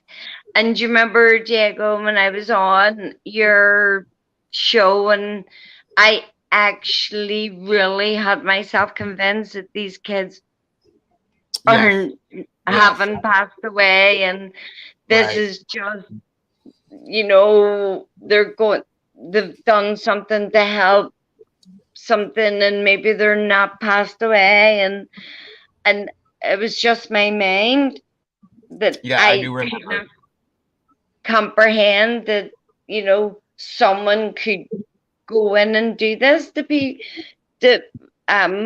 4 children. Right. This is Sinead on panel, guys, for those who are asking. Sorry. Oh, they're gonna call me in that anyway. They're gonna go, here's this crazy Irish girl on again. No, hon, you're fine. Nobody. I want to say to you, number one, I put it in chat, but I don't think you saw it. Please don't let this get you down. What's that, hon? The case? Anything. Oh, no, I won't. You promise? Don't. Yes, there's no point. No. I do. I promise. I have a very strong support force behind me. I do have my days where I start to get down a little bit. They pick me right back up. You guys alone, just you guys being in here, that keeps me going and keeps me, you know, up and ready to go. That's really good. And I'm glad to hear that. I'm really glad to hear that, because you could see your mood going down, and I was like, oh, holy God, what's happening? No worries. Nope. I promise you, Mama Bear and Molly and everybody else, they're always on me about that. And honestly, you and Annie and Anna and everybody that's in here, it keeps me up. It keeps me up and wanting to do this every single day. I promise you. Well, I know that Annie is busting to give us the information that she has. Oh, yeah. And you have no idea. I think everybody knows that now, that there's just a few people on YouTube that can actually show us the truth. Right. And I know that Annie is 100% one of them. Yes, so I'm gonna shoot off, and darling, thank you so much, and God bless you. I appreciate you. You are so sweet. I really appreciate all your very kind words. Absolutely. Oh well, I've been here from day one, which is horrible to say, but no. You know what I mean? I'm just so passionate about this. Just like everyone else, everyone else. But Annie, you have been put through the ringer, back and forth, and I'm like, has this woman still standing? Yes, she is. Oh, they don't scare me. I walk right into the lion's den all the time. That's right. She's a tough cookie, guy. It'd take a whole lot to bring her down. I promise you. Well, all I want to say is my granny, and I love her so much, but she's passed on now, was called Annie. And there you go. I just now I'm like, right, I know you're not old enough to be my granny, but but you are, you've got everything. You've got everything. Right. Anybody wants to know you've got it. And I'm going to go now. I'm bringing the human bit of it. We're all very, emotional about it. Oh yeah. And then we've got Annie who'll bring the facts. That's right. And she won't cry, she won't whatever. And we've got you, Dago. And Dago, Yes, ma'am. don't listen to any negativity. I don't, dear. I promise you I don't. I won't. I promise. And thank you so much, Sinead, for And I'll just go back to chat and see if everybody's laughing at me. Oh, no. Everybody loves you in here, darling. We love you to death. Nobody's laughing at you. I promise you. All right. And I love you all so much. You're doing these kids the best thing you can do. Thank you so much. And so are you by supporting all of us. Good night and God bless, and I love you. Same to you, darling. Same to you. Take care. All right, hon. Bye-bye. Bye. Bye. Bye. Oh, she's so sweet. I swear to God. Oh, she's so sweet. I love her. And yes, she's right. There's no crying in baseball over here. Well, I'm guilty occasionally of doing it myself, depending on the situation that happens. But it is what it is. Well, Where's Richard? Where's Richard? Is he backstage? He's coming. I got him. Hold on. There I know is. he's dying. What's up? Can you guys hear me okay, or do I need my fan? I hear you just fine, my friend. Oh, aloha, everybody. Richard. All right. Thank you all for joining us today. We got Anna Flavia Constantino up here. We have Jean Dysart as well as the amazing Miss Annie and the Richard up here, guys. How are you today? All good, guys. Somebody's got something going on in the background. You got to turn it down. Somebody's got to turn down their TV or whatever it is they got going. It shouldn't be me. I don't hear anything, only through my headphones. Let me see something. Nope. Oh, wait. There we go. Was it mine? It was the Richard. I muted him. It's okay. Billy's ready to come up and talk. There we go. I got it now. Welcome, everybody. Thank you for jumping up here. Appreciate you all so very much. Thank you for having us. Anytime. Is it Gina? Is that how you pronounce it? Gianna? I hear you, Anna. And okay. All right. I'll go ahead with what you were saying, Annie, and then we'll just roll into everybody else. Oh, well, I was just wanted to kind of give my own little insight into the Brent situation, which is probably not much of an insight. I'm sure plenty of people probably have the same thought process. Go right ahead. I think it's strange that Moscow Police Department would have been called into Pullman for a SWAT raid. I understand they contract with each other, but it's very strange to me. It's strange to me that if the two incidents aren't connected, why you would be calling them, right? And even the whole like. Now, do we know for a fact that that's Brent's rifle in the parking lot, or was that the SWAT person's rifle? I don't know. That I don't know. I have not been able to clarify it, but I do know that they had Brent and Fry there both. So I don't know. Okay. Right. Well, the reason that I ask is because it's very strange that if he was taking hostages inside the building and inside the apartment, I'm not sure why his rifle would be in the parking lot outside. Right. So, I've always wondered that. That was something I've always wondered. Whose rifle is that? Is that part of the SWAT, or was it his? Because it doesn't make any sense that his weapon would be outside if he's inside taking hostages and firing rounds. That's a good point. Good point. I know when SWAT sets up they set up snipers all over the place. Okay, but Right. it doesn't make sense. They needed to be centered in on that. That seemed to be an odd spot to put that too, by the road that way. But that, I don't know the Yeah. area. I feel like they would have had their, if you're going to set up even 2 or 3 snipers. So if I remember correctly, one of the teams of snipers was set up in the, what was the name of the building? It was like a building directly adjacent. It's like a hall, like one of the student hall buildings, and they were up higher, for a higher vantage point. But I don't remember hearing anything about multiple. I mean, yeah, it would normally be that, but that's what they kind of have the Bearcat for too, because they can pop right out of the top and set up right on the roof if they need to. Right. Exactly. Yeah, the whole situation that way was weird to me. It was very staged. I found the photo very staged.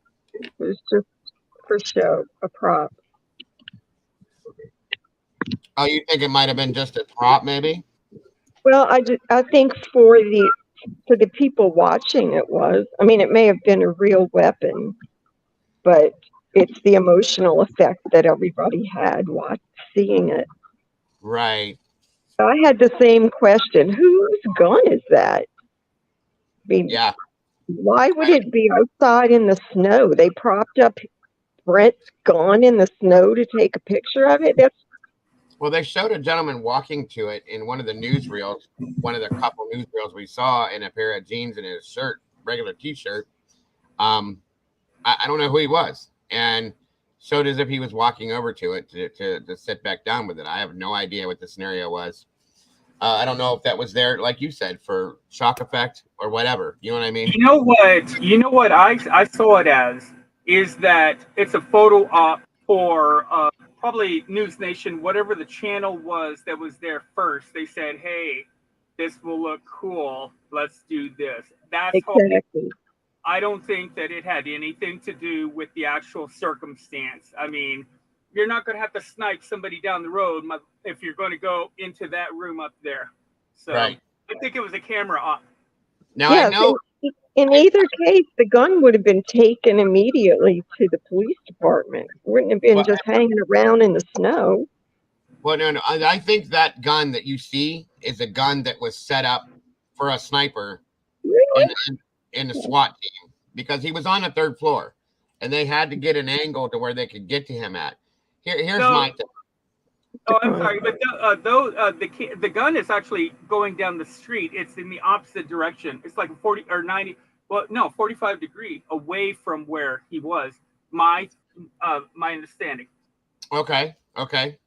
Good to know. The way I saw it on the newsreel, it just kind of showed. I guess I just kind of guessed at it that it was pointed at that building. You know what I'm saying? So that's my I guess my mind was not working correctly at that point to see it that way. Was a good point to make though. Yeah, absolutely. I mean, that would make sense, but though likely for a sniper, he probably would have been perhaps even on I think you're the one who just said it, on the building across the street. Yeah. That would make way more sense, and especially if you think of the movie Scarface, since I'm all about movies. You think about the movie Scarface, they had to do very strategic things, and it sucks for this dude. I don't think he was a bad guy. Right, I get it. Did it have like any coverage whatsoever, or because obviously I'm not in the U.S., but from very what little. Okay, yeah. So it's very shady, isn't it? Very, very shady. Okay. And here these aren't jazz hands. These are very shady hands. Like this. You're a trip, buddy. You really are. Very entertaining. I love it. Let me see if we can get to this point here. I'll show this you. This is so serious in so many different ways that I cross-pollinate with all the different channels as well, and I could good points and bad points. It's like me when I watch CNN or I watch Fox. I check them both out, though I do have my preference. though I check everything out, and we're Yeah. in a conundrum No, I get here. it. We're in a conundrum. Yeah. Yeah. I agree with you on that one. Absolutely, Randy. Yeah, this is the what's up, Danger Zone. Good to see you. Apartment complex. Judith Arrington, yeah. It says listen to the entire audio, and you can see they tried to resolve in other ways, but hand was forced. It is all shady, but the actual unfolding can be followed through the radio chatter. Yeah. I listened to it, and I agree with you on that one, Dan. I'm still, I don't know. I'm unnerved by it. I'll put it that way. That's what my issue with it was. This is the area here. This was I believe it's this apartment right here, to be honest with you. Okay. Okay. So as we can tell, it's third floor. It's hard to get to. Okay. And if you're in this room back here somewhere, these guys are in the hallway up in here at the door. And the only thing I wasn't comfortable with is I think they should have evacuated more. And they didn't. They didn't evacuate as they should have, in my opinion. I could be wrong. Sorry for interrupting you, but they did that like at some stage, or they never did that whatsoever? They did some of it from what I understand, but not enough, in my opinion, for a situation like this. I think it should have been done more. Okay. Danger Zone. That's exactly what I understand as well, because and I know Lana, she tried to bring it up again a few days ago, and I was I went through, because just to let you know, I save everything that I type in all of our chats, every single channel, as well as I have all of our shows saved in special Facebook or YouTube folders. Right. I went through 11,000 videos, and I could not find the one with the Asian, they were Filipino students who immediately replied. Right. Like the day or two after. Yes. I saw it, and I can't find it. It's not there anymore. So whatever. That has happened quite a few times in situations like this. That's kind of sad. And you can take it for what you think it is. I don't know. You know what I mean? Yeah. School made them take it down, perhaps, because I'm sorry, but maybe the school made them take it down because it was so directly, it was and potentially oppositional, I guess. Yeah. Well, and that's what these schools do. They don't want any kind of bad publicity. Okay. Yeah. And it's going to run away their clientele, per se. Especially Idaho. Yeah. Yeah. Right. So yeah, I do agree. That's a good point. Kim says I learned a screenshot early. You have to nowadays because you can't trust anything. Yes. When we get a break, could we talk about the sheet for a minute? Say again, hon. Could we talk about the sheet whenever we get a break? Absolutely. That's whatever you guys want to talk about. This is about you. You're a little bit muffled. I don't know if you can correct that or not. I'm trying to hear you. Okay. Well, I'm on a cell phone and I don't know how to do anything differently. Maybe what I've learned on cell phones is to hold it back maybe just a little bit from your face. It might help a little bit. Okay, is this better? Yeah, that's actually way better. Yeah. Okay, that's perfect. Actually, great job. There you go. All right. Okay. Well, here are some of my thoughts, and please, if I'm wrong on any of the things that I'm about to say, I know as fact. Please, someone say, "Oh no, that's not a fact. That was someone's idea." Okay. We don't know if. By the way, this is the first time I've ever called a show, so thank you for taking my call, Dago. And I found you through. I found you through Sluicy. And I caught your apology or the other night, and I thought you were so humble, and it was terrible that you were put in that position. I just want to say that as someone, I don't know you really. I've only been watching you a short time, but you were so genuine, and that was really a terrible position that you were put in. It was, but just saying and I thank you for that. I've always stated I'm as real as they come in a lot of ways. You guys get the same thing in here that I am in real life. You know, it's who I am. I don't believe in being anything other than the realest person I can be. And you know, Well, okay, here's my question. We don't know if the murder weapon is a K-bar knife, really, right? no, Right. no, We don't know that. No The idea. autopsy report in all the other and I live in New Orleans, so I mean we have murders all the time. Right, right. The autopsy reports are generally made known, I mean, pretty fast. But there's none. So, I know. Right. So I mean, but they want to say that, well, we have a gag order, so now we can't release the. No, I'm sorry. We should have known that a long time before the gag order went through. Agreed. So the autopsy reports are conspicuously missing. We don't know if more than one weapon was used, which of course would throw a big monkey wrench in the narrative. If we heard reports of stabbing, of slashing, of tearing, of cutting. Well, yes, ma'am.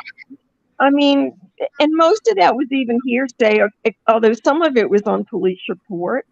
Yeah. But that doesn't sound like one weapon to me. I mean, that sounds like it could have been a number of weapons.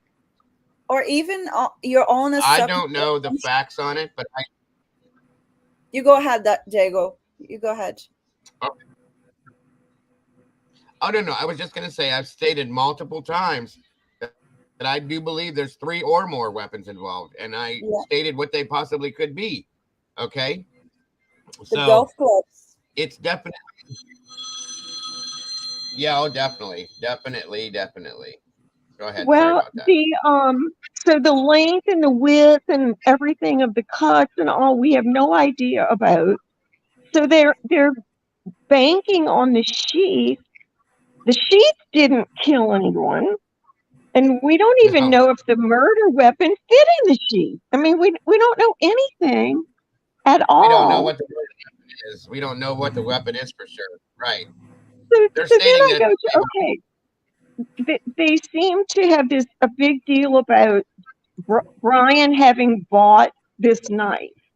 Well, has that been proven? They say they have a receipt. Well, you know, if I buy something from Amazon, what do I get? Here would be my receipt. I would have a packing slip. I would have. You would have a driver who dropped it off. I was going to say I would have a credit card probably charged. I would have a driver that would remember dropping it off at.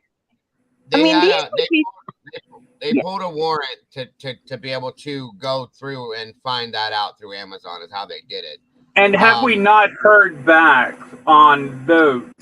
Because that was what, February or March, I think. I can't clarify. Annie, did we was there nothing that came back on that yet?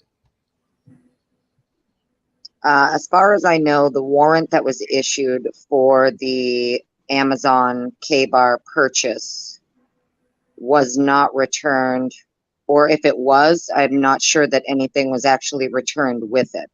I mean, wouldn't it be flashed all over the TV? Like, here's your Amazon chart. I mean, well, yeah, you know what? I'm sorry for yelling. You know what? That's an absolute point, because anything that comes out is already getting exploited by us and by other channels, as well as the evil, dumbass mainstream media. Watch Nightcrawler if you want to see how evil they can be. I mean, things would have popped out if there was something major. Yeah. Hey, Dago. When most people hear the word receipt, they think, like we all do, of a store receipt. Like that would have the charge on it, it would have your name on it, it would have the date, it would have. That's what people, I think, are thinking. And I don't think they have anything like that. I mean, I don't even know if they can connect what they found from Amazon to Brian K. I mean, It seems like that Um, would have been known a long, long time ago. Yes, he does have a K-bar knife. We don't even know that, right? I Dago, mean, we don't know. Yes. Annie, I'm- what's up? I don't know if you want to do it, but if you go over to the website, the cases of interest for Idaho, and you go, go to that website. If you scroll down to Brian Koberger's case, it's got all the documents listed, so you'll see all the warrants. The link, yeah. The warrant, the warrant for Amazon. If you click on it, you can go and see the date that it was issued and the date that it was returned. If anything was returned, it's going to be redacted anyway. They're not going to have it public. So, but it will show you the date it was issued, the date it was returned. And, the whole Amazon receipt, this alleged Amazon receipt for the K-bar is not a fact that has been confirmed by anyone who's actually legally involved in the case. That is something that that just came from one of Banfield's anonymous sources. That was my second point, that we don't know that. And the third, why would he buy a knife like that? He's vegan, Why so would he buy unless he had planned 8 months in advance to go kill 4 people that he didn't even know yet, and was planning this in advance, bought the knife 8 months early. Like he wouldn't use it for hunting because he's a vegan. As far as skinning that animal, he's not going to eat meat. He's certainly not going to hurt an animal. Most people, that's the reason that they're vegans. Yeah. So the blood, I think the blood alone was something that was a turnoff for him, being that he is a vegan. That's my thought. I can't say that it's a fact. It's just a thought. You know what I mean? Yeah. I have a flip side. Are there any photographs of him holding a knife? I mean, we have very few photographs of him at all, much less holding a knife or like maybe, Macho holding a knife. He doesn't even have a photograph of that, or walking around with a knife on his belt or anything. So all of this is just people just putting these ideas out there. Then someone picks it up as fact, and it is propaganda. It's propaganda. Real quick here, and then I want Anna to go ahead and say what I think she's tried to say something a couple of times. It is it's propaganda. It has been guilt propaganda in a sense, but to make everything we see is Brian Koberger did this wrong, Brian Koberger did that wrong, he's this person, he's that person, he's crazy, look at his eyes, he looks evil, his nose is big, he's got to be a murderer because of that. Everything we hear is about the negative side to everything, and that's why I said it's propaganda, to make us all believe that he's guilty, so that way it's jury tainting, folks, is what it is, in my opinion. I'm sorry. So that's my thought on that. But Anna, go ahead and say what you were going to say, dear. Myself, no, actually, Richard wants to say something. Oh, okay, go ahead, buddy. He was raising his hand. Absolutely, go ahead, Richard.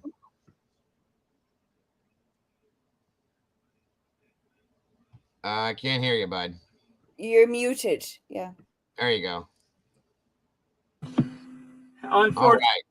Unfortunately, you don't get me to talk. You can't hear me talking about how beautiful Anna's voice is. She does have a very pretty voice. All right, so I think it's the accent. The accent does it.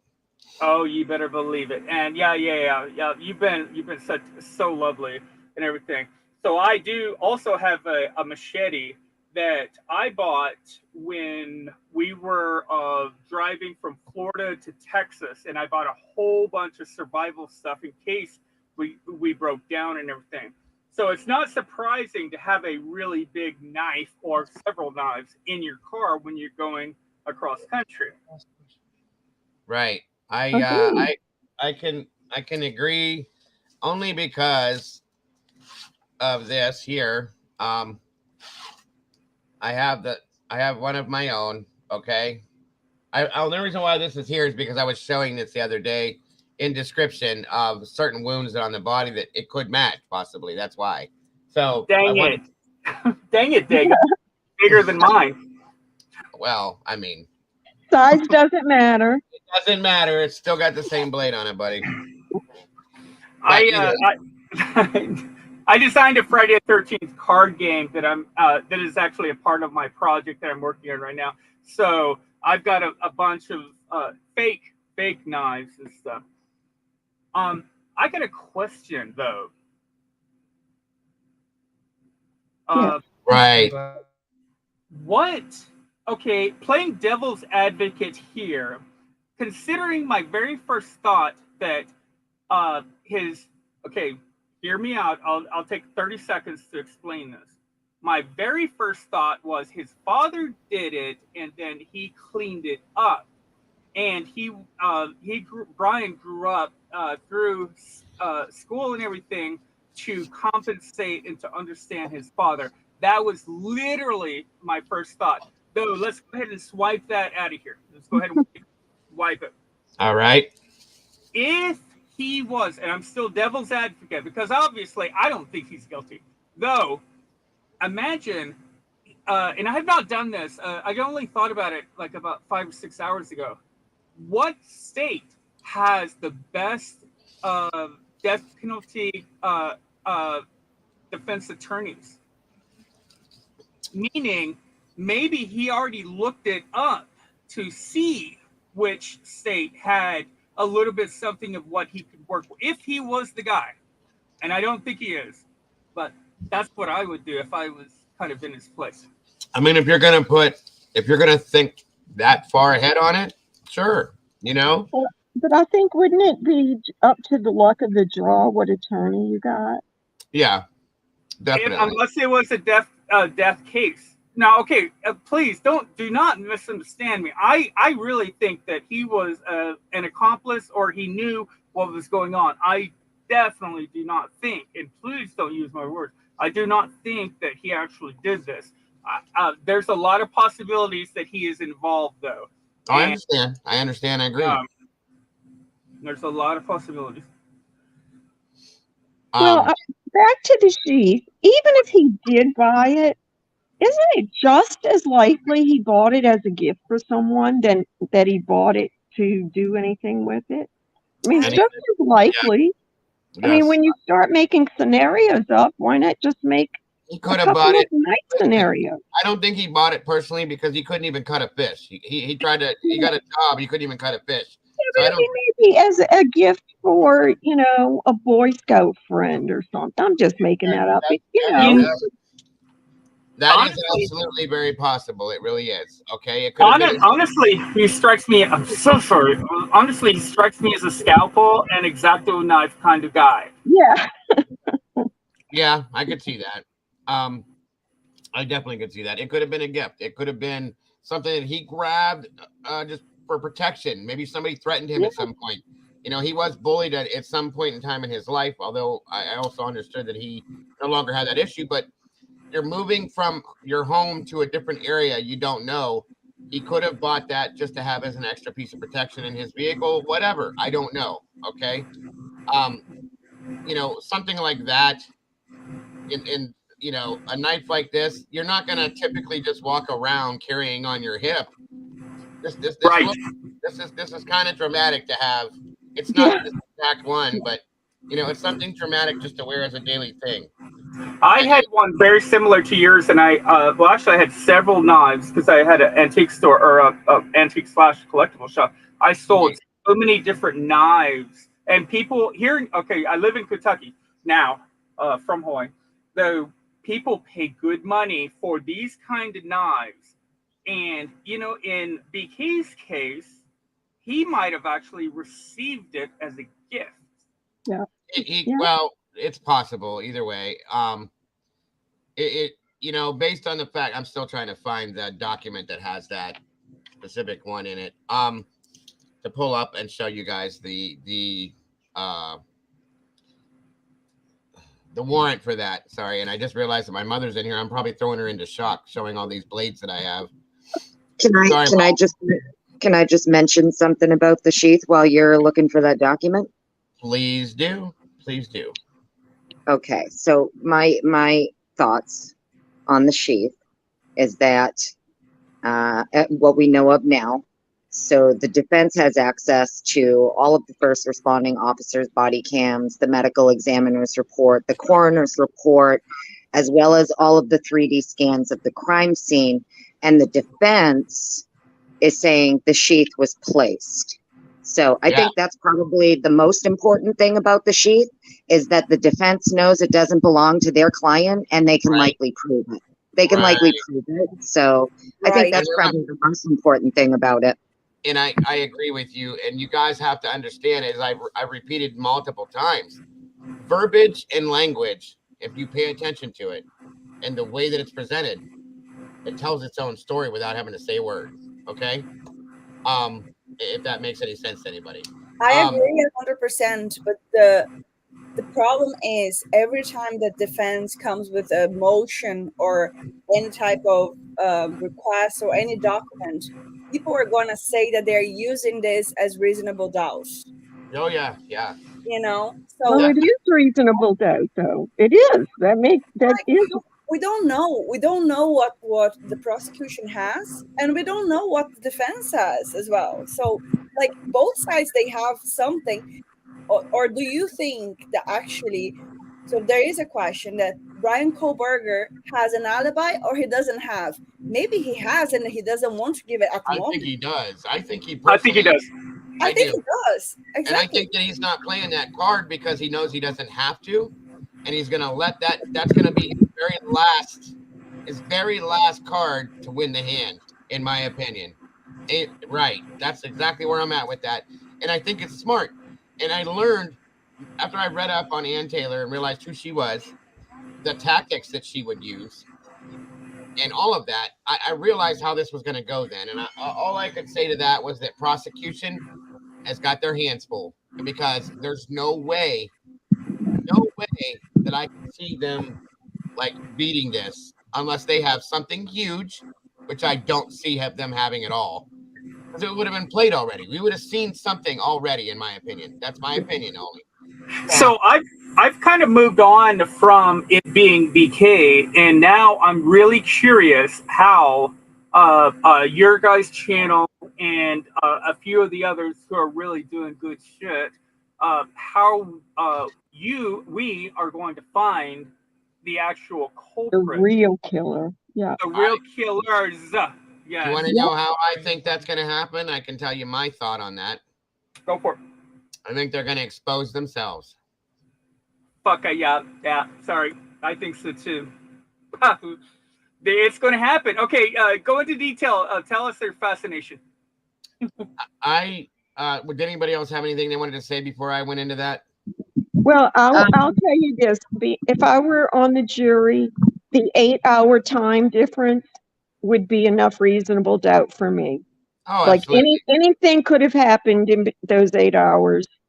Anything could have been planted. Anything could have been cleaned or brought in or taken out, or that would have been enough. You don't even have to go further. 8 hours.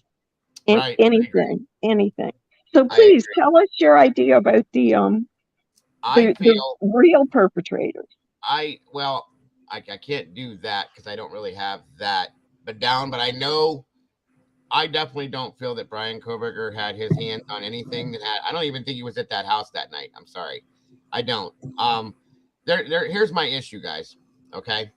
And if anybody else wanted to jump down, that's fine. That way, if anybody wants to jump up, if nobody wants to jump up, then we're fine sitting the way we are. Just saying.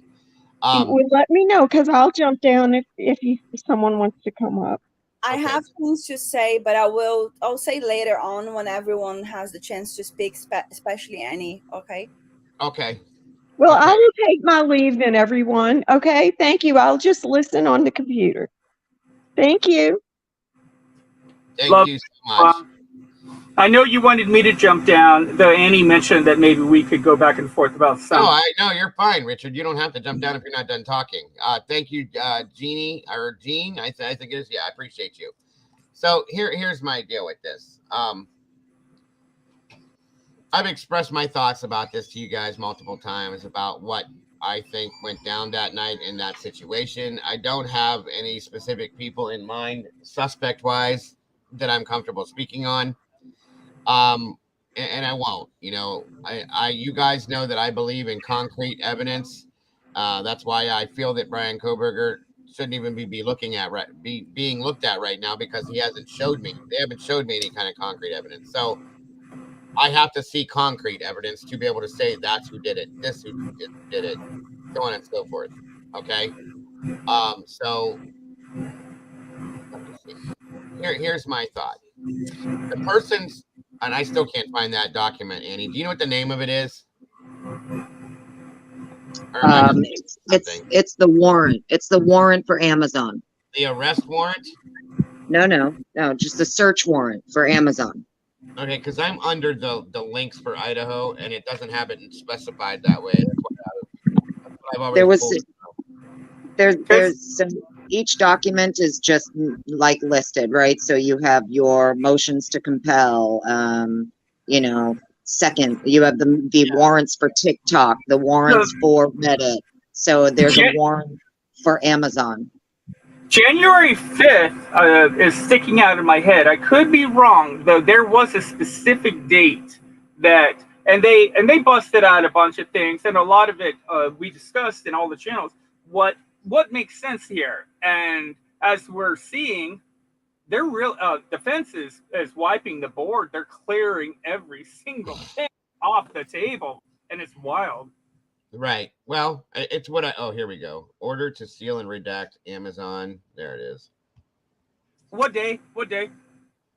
Hold on a second here. Because I might be wrong, though. It'd be really kind of cool if I was right. It was filed on February 28th to 23. Oh, man, I was so close. Okay. Matter came before the court February 10th to 23. Okay. So that's the order to seal the affidavit search warrant for Amazon. What's the date that it says that the search warrant was returned? That's what I'm looking for right now. It says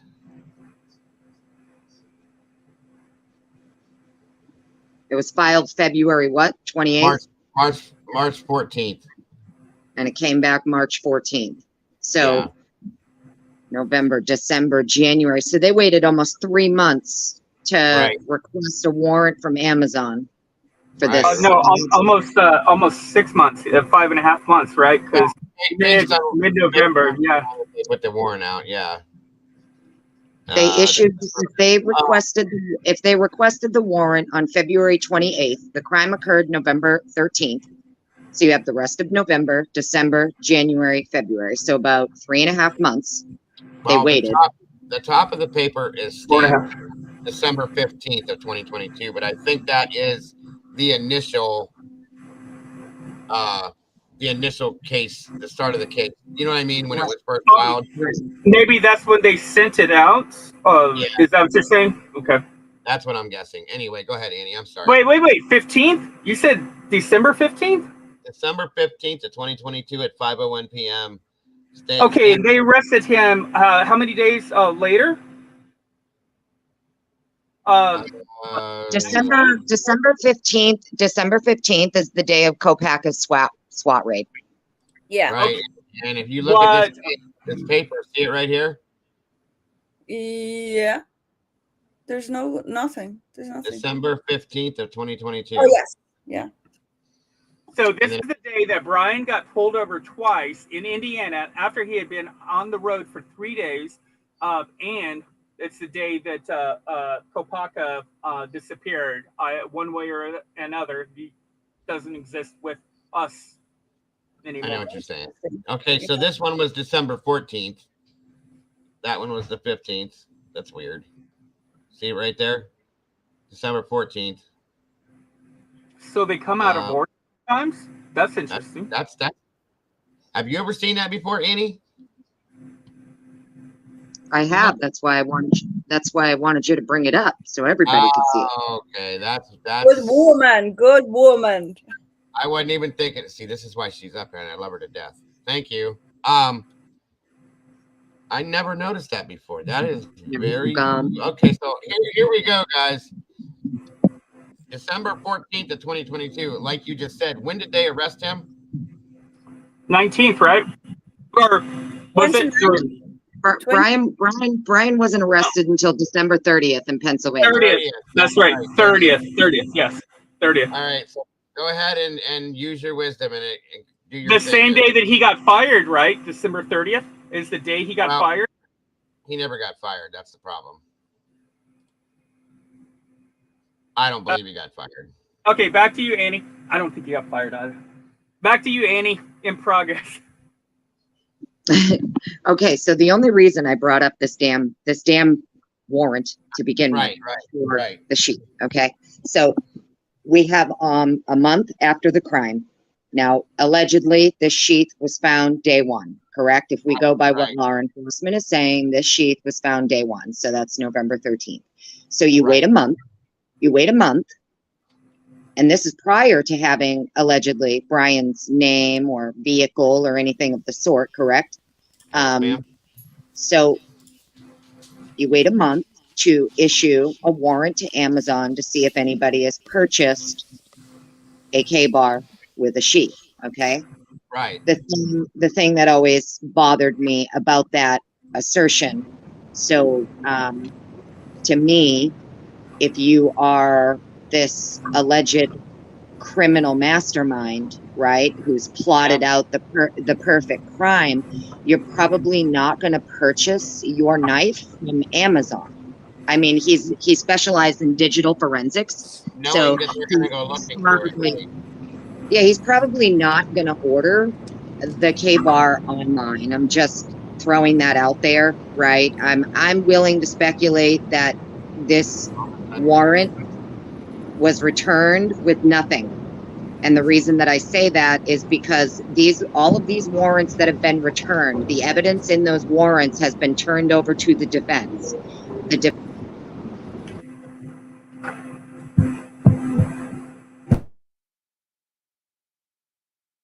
What happened with Annie? What happened? What's up, Annie? But it shows there's nothing. It shows precious little evidence. That's direct quote, precious little that ties him to this crime. So when you think about, like, that's why when people say, like, oh, this is just the defense, like they're trying to throw things at the wall and see what sticks. Right. No, the defense, if we're gonna speak factually about it, the defense was ready in June. They were ready to go for the June preliminary. They had expert testimony prepared. They had their exculpatory witness, who they already subpoenaed, was planning on doing an interview with. Do you get what I'm saying? So they were ready to go. However, so the only reason that all of this has been delayed to begin with is not because of the defense. It is because the prosecution decided to go to a secret grand jury. That stopped the preliminary. So the point that I'm getting at is when it comes to the defense, the things that they are requesting, the things that have already been returned, these are all things that they are entitled to, whether the state plans to use them or not. So I know a lot of people have said that the IGG, right? Oh, it doesn't matter because the state isn't going to use it. Well, no, that's not how the Constitution works. That's not how, he has the right to an adequate defense. And the criminal defendant is entitled to every single thing that law enforcement claims they used that led them to their suspect. So, when we're hearing that there's other DNA near the victims found at the crime scene, we should have 4 IGG trees, not 1. Do you understand what I'm saying? So the defense saying, well, where the hell, what did you do with this other DNA? And how do we know you excluded it properly? Like, we want all of the raw data, the raw material. We want to see your lab technicians. We want everything. They're entitled to that. They're not asking for that because it's a fishing expedition. They're asking it because that's what law enforcement claims led them to their suspect. imagine I sold you a pizza and you got sick and maybe a relative died. Am I going to have to show you the ingredients?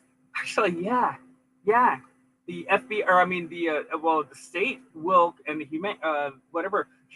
services The will make there. FDA.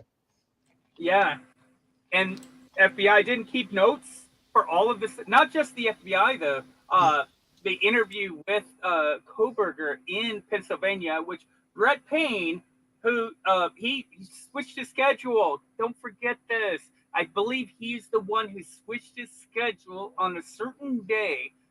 I'm going to need somebody to look that up. One of the officers involved switched their schedule so they could be on location at a certain day. And I believe that was Tolleson. It could be. I mean, he's already knees deep, so we'll see what happens with him. Well, yeah, definitely knees deep. That's a good way to put it. I like that. Oh yeah. It's just funny that Brett Payne followed. He was the lead investigator 4 hours after the 911 call, and then he flies to Pennsylvania to do the official interview with no recordings, no notes whatsoever. Apparently, right. So, very much so. I Very have much a so. quick question or thing to say really quick. Hey guys. Dolphin. Hey, Dolphin. Hello. Hi. I didn't have a whole bunch of time and I was typing messages to you guys, but you didn't see it. The document that you just had up, what you said was incorrect about the warrant date.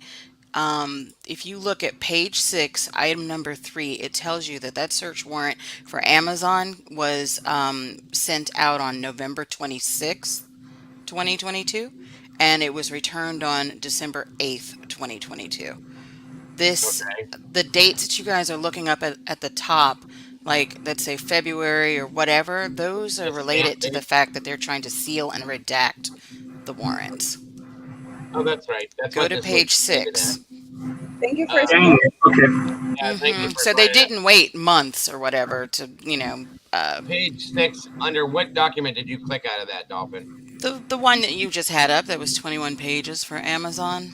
The only one I have found that under was the where'd it go? It's the order to seal and redact Amazon. It's February 28th, 2023. It's 21 pages. It's the last thing that you just had on screen, but you were on maybe page 3 or something like that. You had to scroll through this document some more to see that they actually sent it out in November.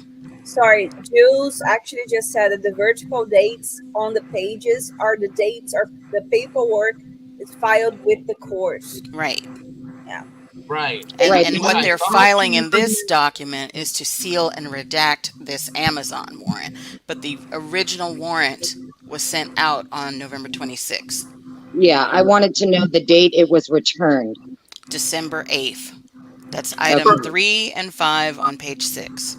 For anybody taking notes, write this down. Because either the defense or prosecutors they didn't make it public, correct? It was only posted during via the website, the document website, right? The Idaho, whatever. Right. We didn't see these until February 28th when they were trying to seal and redact the search warrant. Why can't I find page 6 on here? So the only reason I said to bring up the document is because I just don't believe for a single second that a criminology major going for his PhD with a master's in psychology is going to order his K-bar from Amazon. So, I don't think so either. But yeah, I agree. Yeah. I think it came back with nothing. Was the point that I was getting at? I believe that nothing came back in this. Oh, Yeah, click X at the top there. You're doing like a find for 6. Click X. Up at the very top where it says 6 and it says 15 out of 22. Oh, wait a The minute. top center of the page. That's your find. Right there in the center of the bar. Those are the page numbers. See the plus and the minus in the center of the page? See, those are your page numbers. Go to page 6 there. Look at that. We just did this the other day, and I'm not catching. I told you I'm kind of technical. And I just don't get hit it. enter. There you I go. did this. Number All right. 3 and number 5. On November 26th of 2022, I obtained the warrant, and 12/8 of 22, I received email Amazon contained requested information. An inventory was prepared for the items received. Information received was placed in evidence. And further affidavit. So this doesn't say that they found or that he actually bought this there, right? They have the information redacted. The results, like if you keep scrolling through, what is it? The next page, page 7, they're showing under description of property. Do you see the one page down? Yeah, right here. Scroll down. I just have a Other question. Mm-hmm. Just like regarding warranties and stuff, if it was found something related to Kohlberger, even redacted, because obviously it's like you're not sharing any other person's name, would his name be on like location / person, for example? So I mean, leather sheath. If something was bought through Amazon, would his name be on it because he's the defendant, or would be redacted because it needs to be redacted from the public? I don't know. I guess that would be a personal choice, for them as to whether or not they wanted to show it or not. Because think about this. Let me see. Back for the phone numbers and whatnot, they redacted the numbers, but I think you did see their names with it and whatnot. Yeah, So I don't know. I mean, they may have just redacted everything because obviously more people bought Amazon, these yeah, knives off of Amazon. And there was another one. There were some results, and I don't remember if it was for the K-Bar, the knife company itself. But don't you guys remember in the warrants, there's some results that are literally like, in the state of Washington, this many yeah, were sold. In the state yeah. of Pennsylvania, this many were sold, and all Right. that. So, Right. yeah. They may or may not have redacted his specific name if he's in the results because they might not have wanted the public to go nuts, if they Right. found out that, oh, yeah, he definitely bought a K-bar knife, Sure, Yeah. sure. Right. and harass his Well, and family or also whatever. too, So, yeah. we know a lot of these. We also know a lot of the kids, the students in that area. All of them take, their TikTok videos, their Instagrams with all of their big bushcraft knives Mm-hmm. and their Yep. machetes and all of that. So, I mean, really, when you think about it, I'm hoping that if they did do these searches, it wasn't just on specific people, I'm hoping that they can narrow it down to like exactly how many people within, say, the block or two of that home actually purchased those kinds of knives. And I mean, I'm just saying, you know, Oh, to, yeah. to me, to me, if you're looking for people who purchase knives on Amazon, it's probably not going to be the guy with the background that he has who purchased it on Amazon. I feel like he'd go into like an army surplus store or somewhere where there isn't going to be a receipt of purchase. You can just go buy My it cash. See, eBay or that's what we would think. I'm sorry. I would say eBay or like off a private owner on a marketplace or something is what I would think. But I mean, that's realistic, though, because as far as we know, Koberger was not even identified at that time, so they were fishing, and it's like right, nearly every gosh darn thing, they were fishing. Now it makes sense, and actually, I got to give them props because that's something that kind of makes sense. So the one thing that might put a wrench in it is that I actually have two Amazon accounts that I've not been able to cancel because I keep screwing up the passwords on the various emails. So right. I mean, so whatever Amazon says, unless they've got his name, which I doubt. I mean, it's possible. I mean, he may have bought it because he was an outdoor. Well, he wasn't outdoors. So he liked to run at night. I wear my underwear and walk around with a machete at night, and a taser. Though the Amazon thing, I can't believe people are running on it because we don't even know, right? We don't even know. Do we? Well, that was kind of my point. With the whole reason when the other person who was on panel before she hopped down and brought up the sheath, you know. Fact of the matter is, we don't know what was returned. We have no idea whether or not it was for Brian, and the only place that that came from was an anonymous source. So it's really not reliable at all. We have nothing in the documents that would. Do you see what I'm saying? Actually, I'm wondering though, because I'm not on my computer and I can barely see what this says on the screen. This warrant, does it have only his name on it for the Amazon purchase, or or is it redacted? Are their names redacted? I can barely see it. I don't see any names. There are no names on here. Yeah. So Detective Mallory, I believe, is the one who wrote that. That's not what I'm trying to find out. So when the warrant is issued, they usually put who they're issuing the warrant for. So it doesn't say Brian C. Koberger for the Amazon. They didn't have him.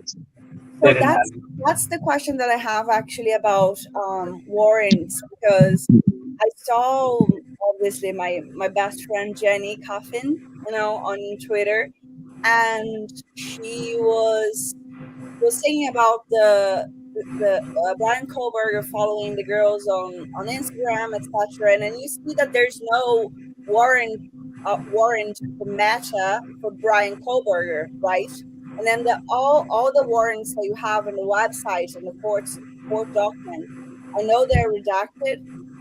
However, if you just have a look and open one by one, you have like for Kaylee, you have for Dana, you have for like Ethan, you have for Maddie, and then you have all other names redacted, like people that they probably they were in contact with, right? There's no mention of Brian Koberger whatsoever. So that's what I feel when reading a document, a warrant, especially like about Amazon to Brian. If something was found or requested, why is his name not there? You know, he's the defendant. They don't have to redact. Why is not there? Right. I noticed too. So with the social media warrants, if I remember correctly, the only social media warrants that they got for him were for Yik Yak and for Reddit and Tinder. Right? And then Strava. Facebook and Twitter, didn't they? Well, the point that I'm getting at is like the Yik Yak warrant is only for him and Kaylee, if I remember correctly. The Reddit warrant is only for him and Kaylee, if I remember correctly. So maybe Dolphin, if she's still on here and she's bringing up documents, she could find those, because if I remember correctly, they're the only two for those two. So I thought that was strange. Yeah. I'm checking the Yik Yak one right now. Let's see. I mean, people are always saying that defense is just like grasping at straws or something between those lines, but in fact, it actually, when we get those court documents and when we see what they're requesting, it actually looks like the opposite, doesn't it? I'm leaning towards the opposite. Yeah, it seems like they're not receiving everything, or nothing against the defense. It seems like whatever the LE is not providing. No body cams. What? No body cams? What? And no written notes? Come on, man. Even the FBI, though, I'm gonna leave them out of here. Well, I think that's probably one of the biggest misconceptions, right, that I hear from people who, I call them the get the rope crowd. Those are the people who are already ready to get the rope and hang him right now, The biggest misconception I think that they have is that when it comes to, oh, well, what, you think all of these law enforcement are framing him? No, I don't think all of the law enforcement are framing him. I think very select few members of law enforcement are framing him. And you don't need the entirety of each agency to assist you in order to do that.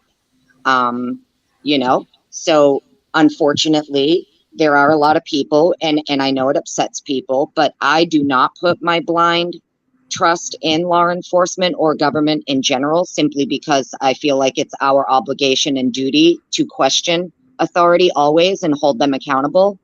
And if they really feel like they can prove a case, then they shouldn't need to be so cloak and dagger about everything that they're doing. Everything shouldn't need to be so secretive. It's basically right now we're on a just trust us kind of mindset, which I can't do. I can't do And this that is with, at all. this is the biggest case in Idaho history in this genre, whatever. And the lead investigators showed up 4 hours after the 911 call, and my understanding was Payne and others were with Chief Fry. They were out hunting coyotes or something, whatever. They showed up, and then okay, so we had Gunderson, and we had the other guy, and maybe another one. I forget. I think there was only two officers that went through. Now I'm not saying any. It was Nunez, Gunderson, and Smith. I think were the first three. There you go. Yeah. There you go. And here is that document, Annie, you were asking about. Well, let me finish my sentence though, because go ahead. I'm sorry. It only takes one bad seed to mess up the entire thing, and I'm not blaming any of the officers, howsoever. Somebody fucked up. Yeah. Or the whole system. Who knows? Well, the system too. Yeah. The system definitely. Hey, Dago, on the very top center of that page where you see 12 of 13, you see the little icon to the left of the 12 with the two arrows. Can you click that? That'll make that fit to page width, and it'll make it readable or legible. What, Yep, that one. There you go. Yik Yak was only Brian's. Yik Yak was only for Brian. Yes. Right there, yeah. Hey, I'm going to go ahead and jump out. Yeah, right there. Hey, babies, I'm going to go ahead and jump out. Let's let Jules get up there and do her thing. I'll jump up as soon as she's ready to come in. Okay. I'm looking at you. Thank you, buddy. I appreciate you. And so the Reddit warrant must be the one that's for Kaylee and Brian then. I could have sworn there were two. I could have sworn there were two. Maybe it's one of the bank warrants that were for Kaylee and Brian. I thought there was a couple of them. I thought they were both covered on at the same time. Like there are a lot of warrants that are for all four victims, plus Brian, plus some redacted others. Then there are warrants where it's just Kaylee and Brian. Then it's them, I think. Right. That's what I thought. And now it's escaping me which the other. Maybe it's a bank warrant. Then I thought it was the Reddit and the Yik Yak. Okay. I thought like there were various warrants like for the victims as well as like the bank stuff, right. as well as other people. And obviously they were redacted, but I assumed they were in the house. You know. Yeah. No. Absolutely. What's the matter, Heather? Oh yeah, I gotta fix the chat, guys. I'm sorry. I don't know why that went to be like that. I'm getting it right now, everybody. Sorry about that. It looks like Reddit was just for Kaylee. Was it? I'm scrolling through it now, and I don't see anybody except for her. And there was only one Reddit. Ordered to seal and redact Reddit on March 7th. Let me see if there's another Reddit order. All right. There we go. Sorry about that, folks. It's back. It's back to where it's supposed to be. Something that I just don't understand regarding to the new document. It's just, I can't remember which topic it is in the document. Okay, but do you remember when they said like that they found something like 2 days ago? They actually found something like related to the discovery. Yeah. Yeah. So they discovered something related to the case 2 days ago, or they got that information 2 days ago. You know what I mean? Like, so for example, they saw a footage 2 days ago, or they found out there was a footage 2 days ago. Because it does make a difference if you're seeing or someone Right. is bringing it to you, you know.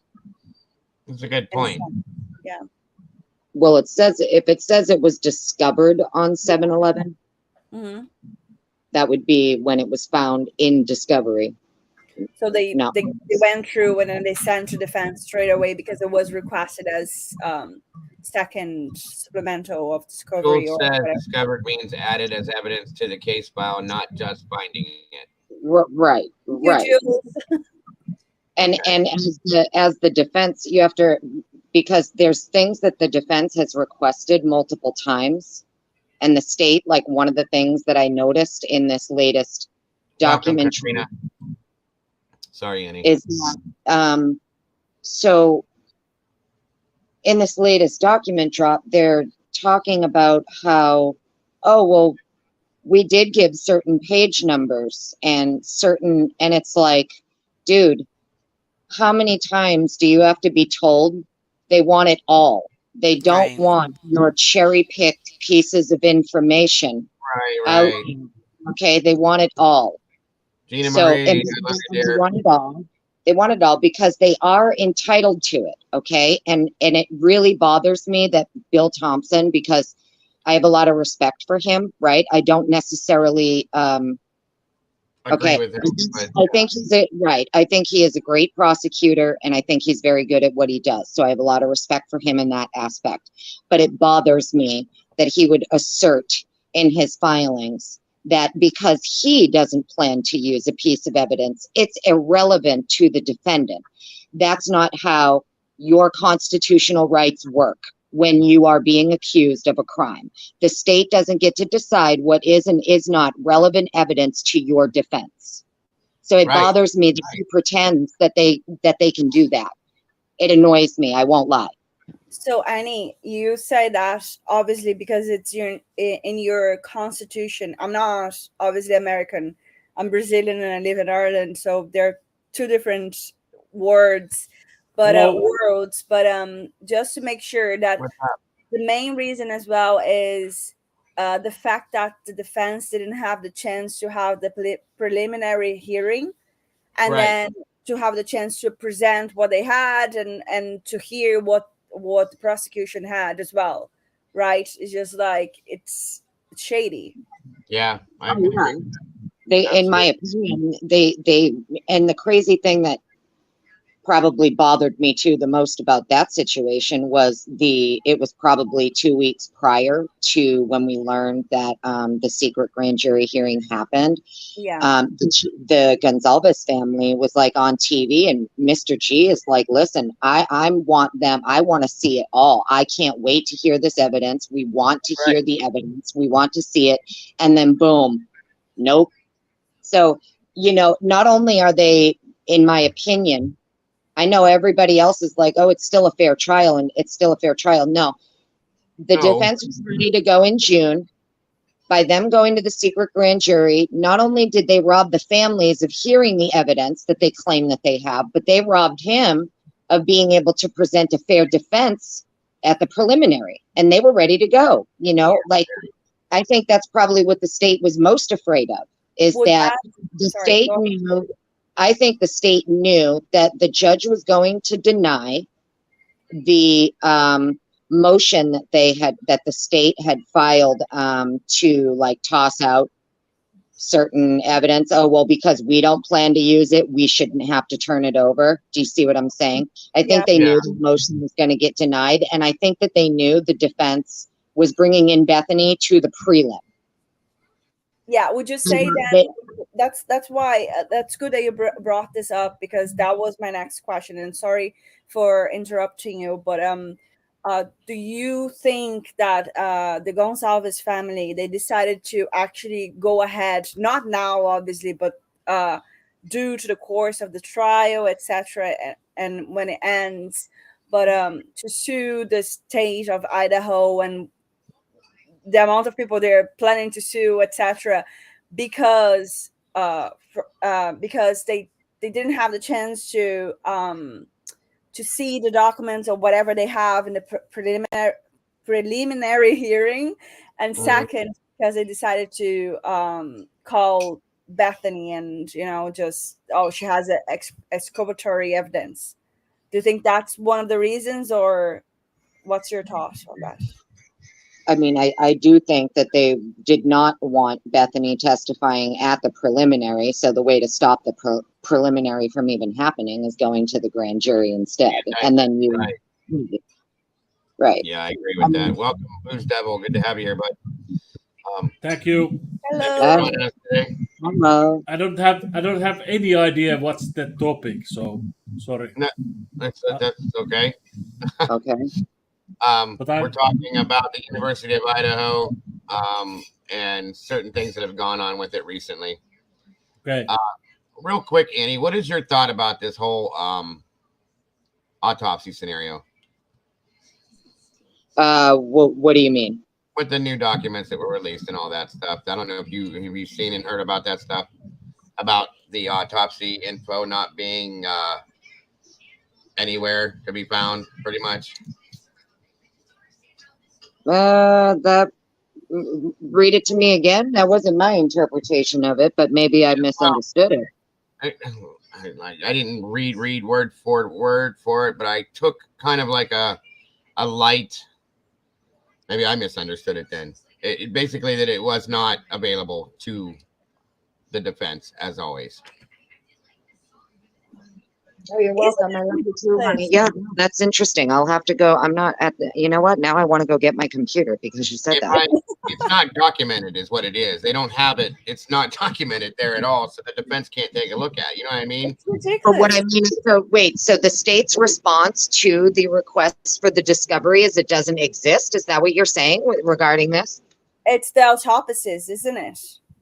Yeah. Okay, because I know that there was a couple of things that they were responding to. One of those things they responded to, they said, the chronological order of the tips, it doesn't exist. No, they said that they're not going to put in order. They're saying the same thing about the autopsies. The reports don't exist. Yes, yeah. They're saying that they can't find, they don't have them, they don't know where they're at. No, they say that it doesn't exist. Right. Well, word for word. Yeah. Joel says it's not necessarily the autopsy info. It's the info from these three officers. I'm sorry. I misquoted that. But it is okay. Right. Okay. This is the officers that Ann Taylor is claiming one or two or however many attended the autopsies. They're saying they don't have those officers. And they're saying that they don't have. Nope. So why were they there if they didn't take any notes or have any kind of dictation for it or anything? What were they doing there? Sorry, I'm gonna just look here. I did not hear anything. Oh, I said I did not hear anything. Can you hear me? Now I can hear you. There you are. Okay, sorry. I don't know why that's doing that today. Yeah, there were three officers that went to the autopsy. Why, I don't know, but three of them were there. Not one of them took any kind of notes, it seems. There's no dictation done or anything, so why were they there? Can I read the document? So it says it's number 8, request 164, body cam recordings, notes, photographs, and all information collected at the autopsies by Tolson, Vargas, and Gernison. The state responded that they do not have these items in its possession. Can you please stop? In this possession, clarification, it's needed on it. They exist and are still in the possession of another agency. So that was defense saying when they were requesting that from last time, right? And then the state replied with, the state has been advised that these items do not exist. Right. Mm-hmm. Well, see, it's funny that they would say that they don't exist. And the only reason I say that is because even if, so in the event you have maybe some crooked cops, right? who don't turn on their body cams. They don't take notes. They don't document anything because, you know, they're doing something shifty. Usually the medical examiner conducting the autopsies is going to have a log of every single person who was there, what they did, what their role was while they were there. So technically, I mean, the defense can just go straight to the medical examiner's office if they need to. Like if the state is going to keep playing games and doesn't want to cop it up, they have other routes that they can take to get that information. Well, and here's something a couple people in chat are saying this, and I don't typically go this direction, but at this point, from everything else we're seeing, do you think it's possible that they could have been there to ensure that the ME did something a specific way? Listen, you're gonna, you know, when we're getting into the realm of now, if you were talking about like Mabbitt, I would say, okay, they probably just, you know, pushed her right into a corner and said, just do what we tell you to do. But like you're getting into the Spokane medical examiner's office. That's a bit different. Okay. You know, the amount of, I doubt very highly that these 3 officers walked in and like threatened the hey, it's probably not out of the realm of possibility, but highly unlikely, in my opinion. Right. And that's how I want to believe. Okay. I'm trying to be logical here. I'm trying to be reasonable here. But at this point, here we are again at just one more thing that was not done the right way, that is done, you know, in a corrupt fashion per se. Don't tell me it was a mistake. They forgot to turn on their cams. None of this at this point. I'm just and let's keep in mind too that even if the officers aren't doing something correctly and following protocol, that doesn't mean that the Spokane medical examiner is going to follow suit. Right. So here's what I'm saying. We know that the autopsy reports for each victim exist. Okay. That isn't the issue. The issue is these 3 officers who were there while the autopsies were conducted didn't take notes, didn't record it, didn't document anything. That doesn't necessarily mean their presence and what their role wasn't documented by the medical examiner's office. I mean, it should be, I would think. Yes, I know what you're saying. But we have 3 officers here. Okay. 3. Each one of them is from a different, well, no, and somebody's making, okay, you're all right. The one was from ISP. Gunderson was from Moscow. Where was the other guy from? I didn't recognize his name. It's two ISP, 1 MPD. That's it. Thank you. Okay. So it doesn't make sense. Why do we have 3 people here that typically don't need to be there? One would have been good enough. The lead on the case should have been there, and that's that, in my opinion. This makes no sense. That was one of the things I found to be odd too, is that, I mean, he probably was, but they didn't. Here's the thing. So if the lead detectives were at the autopsies and the state didn't withhold that, then it would need to be requested. So for all we know, Payne and Blaker were both there and all of their information was documented and recorded, and it's in the discovery. We don't know that it's not. Do you get what I'm saying? Yeah, no, I understand what you mean. I don't defend Payne ever. I know that, and I get it. It just here we are standing at an impasse one more time with something new. That every time something new comes out, we all stand here and go, "True. Why now?" You know what I mean? Yeah. It's every time. One time in this case, it would be great to go, okay, that was good, that worked, and move on. It's never a straight line. It's never a straight line. It's always like up and down. No, it's all over the place. Yeah. It's unreal. Can someone like recap what happened? What happened? What happened? I joined it later. So what have happened? I'm from Finland, so yeah. Well, you mean my English is bad. The whole case, or just... whole case, and recap of what the. Well, it was a quadruple homicide at Idaho State University. 4 children, not children, but 4 younger adults passed away. They had. I'm just doing the quickest thing I can. They have somebody in custody. The only evidence they really have on him is a transfer DNA in the snap part of a knife sheath that they found at the scene, allegedly. I'm sorry. There's no DNA from the victims in his vehicle, his home, his office, or his parents' home, and that's pretty much it, I think. There's a whole lot of other stuff that doesn't make any sense that I could explain to you that would take me 3 days. But yeah.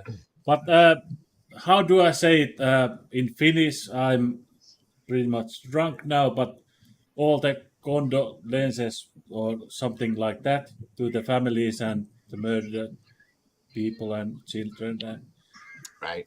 Yeah. Peace on their corpses. Absolutely. I have no idea, Jules. No idea. I thought, yeah. All right. Where did Dolphin go? She's still up? No, she's gone now. All right. So yeah, that's my I'm looking for it, James, as soon as I can find it again, hon.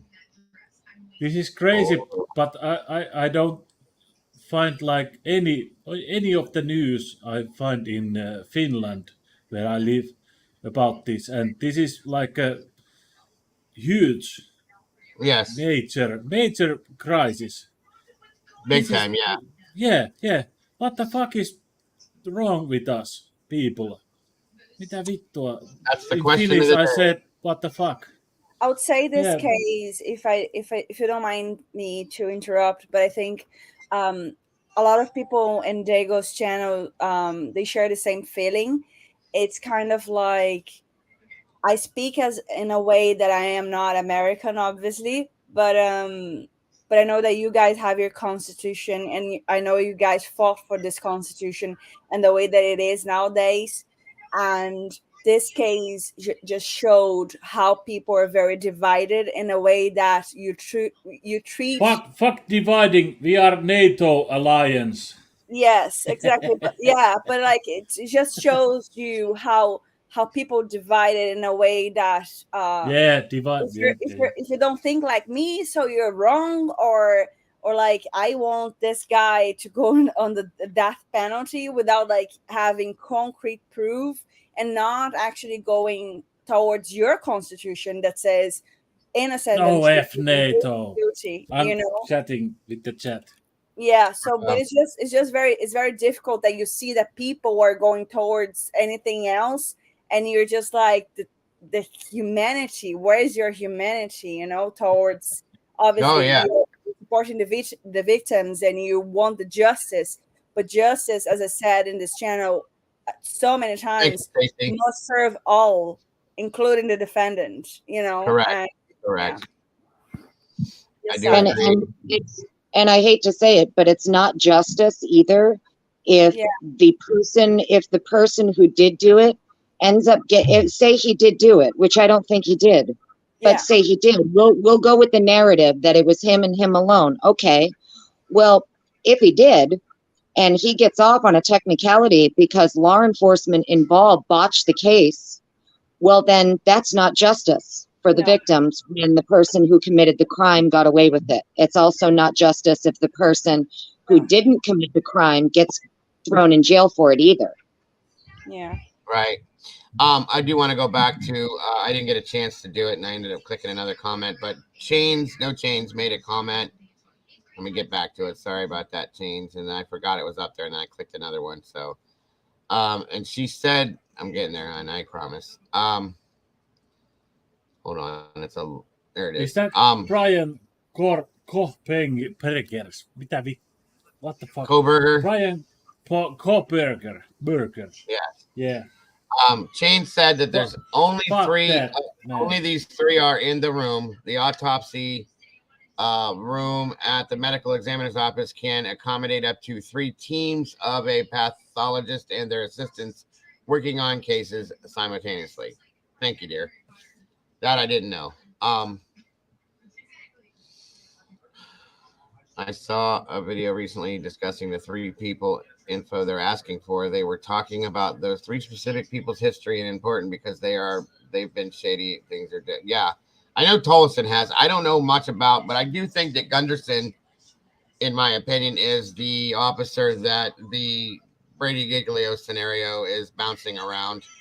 The other officer, I don't know who he is. So, I'm not sure, but this is, turn that down. This is, it gets, the more and more we get into this, the more insane it gets. Okay. True. And I don't know. I don't know. That when I heard that, when I read that, I should say, this morning about the autopsy thing, I was just like, I mean, I really wasn't surprised. I'll be honest with you guys. I really wasn't surprised. I kind of expect something like that at this point. Everything that's coming, I'm expecting to go, okay, what's now? You know, what's coming next? You know what I mean? So I don't know. I wonder what defense's response is gonna be to that. You know, if there is any. If there is any, we don't know if they're going to. Well, you know, first there of is all, there's I a agree with hearing. Yeah, there's a hearing. Sorry for interrupting you, but there is a No, hearing in sorry, August, you. isn't it? Yes, there will be one. That would be interesting. Yeah. And first of all, I'm sure she's gonna kind of have that "I told you so" face.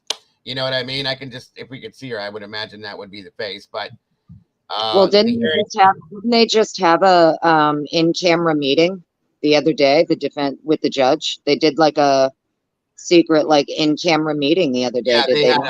They had that secret hearing. I think Joel just said that the hearing's August 18th. Right. What's up, buddy? CJ. Hey, what's Hey, up? CJ. Didn't mean to wake you up. Hello. Did you? Oh, Sorry. no, I didn't know. I'm just kidding, bud. What's up, Al? So, secret one. Joel said, yeah. So, what do you think, buddy? What do you think of all this crazy shit? Crazy shit. That's what I think. Right. Yeah. Typical, right? It doesn't surprise me compared to everything else that is taking place with this. You're right. Yeah. Exactly. There's a reason why she wants those 3 officers. Absolutely. Records. Absolutely. Big time. And it's almost as if she knew. Chat's too fast again. I just turned it up and down. Hold on a minute. Is this a school murder again? Just asking. It's the Idaho there were 4 college students. Yeah. Yeah. So Idaho State.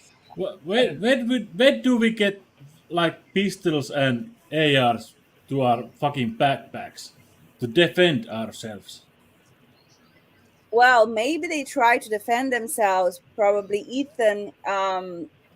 We don't know what happened because there is a non-dissemination order. Not enough weapons to defend ourselves. I know. I might sound pulky, but I'm like a different count. I don't know English so much. But I mean, if I have a weapon and that guy is shooting me, I will fucking kill him before he shoots me. But I will tell you something, Devil. They were college simple. students, so Simple. I would say the weapons, they were like beer bottles. You know, I wouldn't say that they carry a lot of weapons down there, but he killed them with the beer bottle. Hey, but if you could do me a favor, Mr. Booze Devil, with kind of like if you could bring the language levels down, my friend. Yeah. Of course. Yeah. Thank you. I will totally honor your. That was here before Gianna. And Jen. Gianna, yes. Yes. Yeah. So Gianna, she actually said something about the weapons that she doesn't know that if it was only one knife or if there was something else, right? And you, Diego, you have been saying in the chat and in the channel, obviously, that you think that there were more than one, and I don't know. I don't know if people actually knows that Stacy Chapin. She actually she posted something on Facebook at the beginning of the case saying that the prosecution and the defense didn't hand over didn't give them back the golf clubs. So like this is something obviously that you brought it to the channel, but if there is any like new listeners or new members, it's good to just touch base on it. Yeah, it's just a theory that I had based on the fact that we watched them remove a set of golf clubs, okay? And I thought based on what Steven Salves had said about the type of wounds that were on the body, that they had looked like what can I say? I'm trying to remember, and I'm trying to read the chat same time. Sorry. No They were like worries. large puncture marks and gouges in some senses. Okay. But Ethan was And- I'm sorry. Go ahead, hon. Ethan was sharp force injuries. Yeah, he had like a slicing motion move type Blunt wound. force. Yeah. Blunt force. Sharp blunt object. Force, yes. And then the punctures and things like that. That's why I said I think there were 3 different types of weapons. As it read in the PCA itself, it gave 3 different versions of that. So, for some reason, I don't understand. What about what do you think? I'm sorry. I'm so sorry. You're okay. What did you say? Well, I just had a thought when I was listening to you talk about. Okay, so if the state is claiming that these things do not exist regarding the officers that allegedly attended the autopsies, okay, they didn't document anything, they didn't record anything. I've always believed there was more than one weapon too.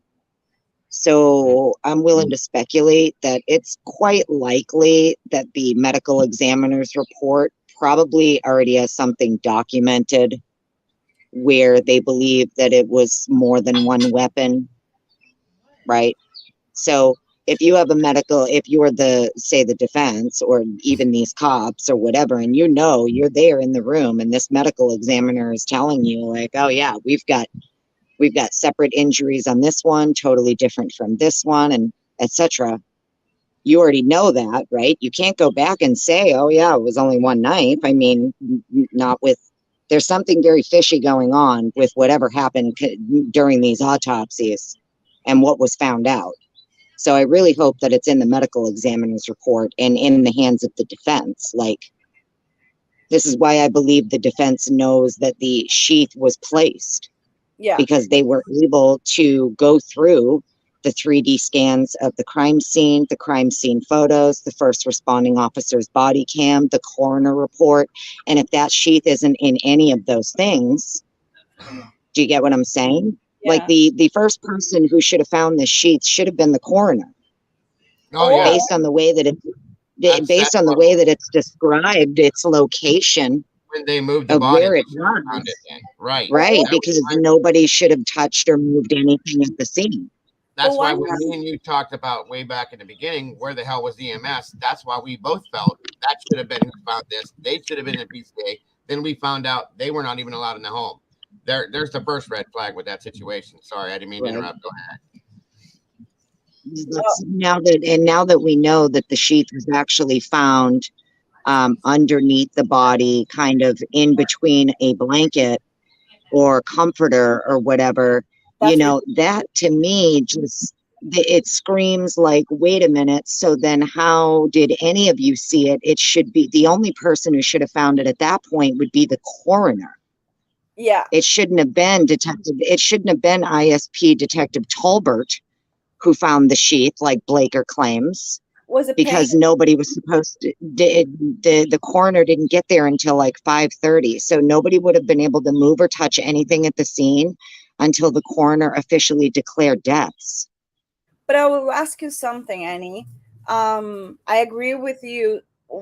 I agree with what you said 100%, but just on an understanding of, the first responders, if they had body cams that we don't know if they had or not, could they have seen something, like, because you have different reports or different people saying different things, and then you have from what we understand though, go ahead. As far as I know, the EMS never went into the house. True. Yes, correct. Yeah. That's what they said. Yeah. So, I mean, you're right. So if EMS never went in, even if they had on body cams, it won't matter because they never went into the house. But that's But your first responding officers, Mhm. Yeah. their body cams should have been on the moment that they pulled up to the driveway. So Okay. if they're walking through the house, Yeah. So, like per the yeah, PCA, I know that that changed a little bit afterwards. They're saying about the knife sheath was actually between Maggie's body and the comforter, but Payne said that it was visible from the door on the right right. side, looking from the door. So if the Well, first he has X-ray vision, honey. Yeah, I thought they No, said it that's was what it's under the comforter, wasn't it? in the PCA. It states that as he entered the room, he could see yes, he went the girls, and then he could see the sheet. exactly. See, I could have So swore they said it was under the comforter, so I'm they sorry. said like later on. So that's Yeah, so later on they half so out, half in. yeah, go ahead, CJ.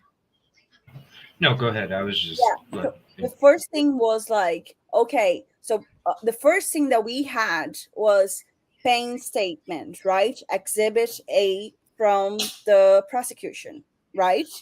And then he says in the PCA that I'm guys, you can read the PCA, okay? What I'm gonna say on my own words is he could see the effing sheath from the door on the right side, and he didn't say that was underneath or between whatever. He said it was on the right side of Maddie's Morgan's body, right? That was that.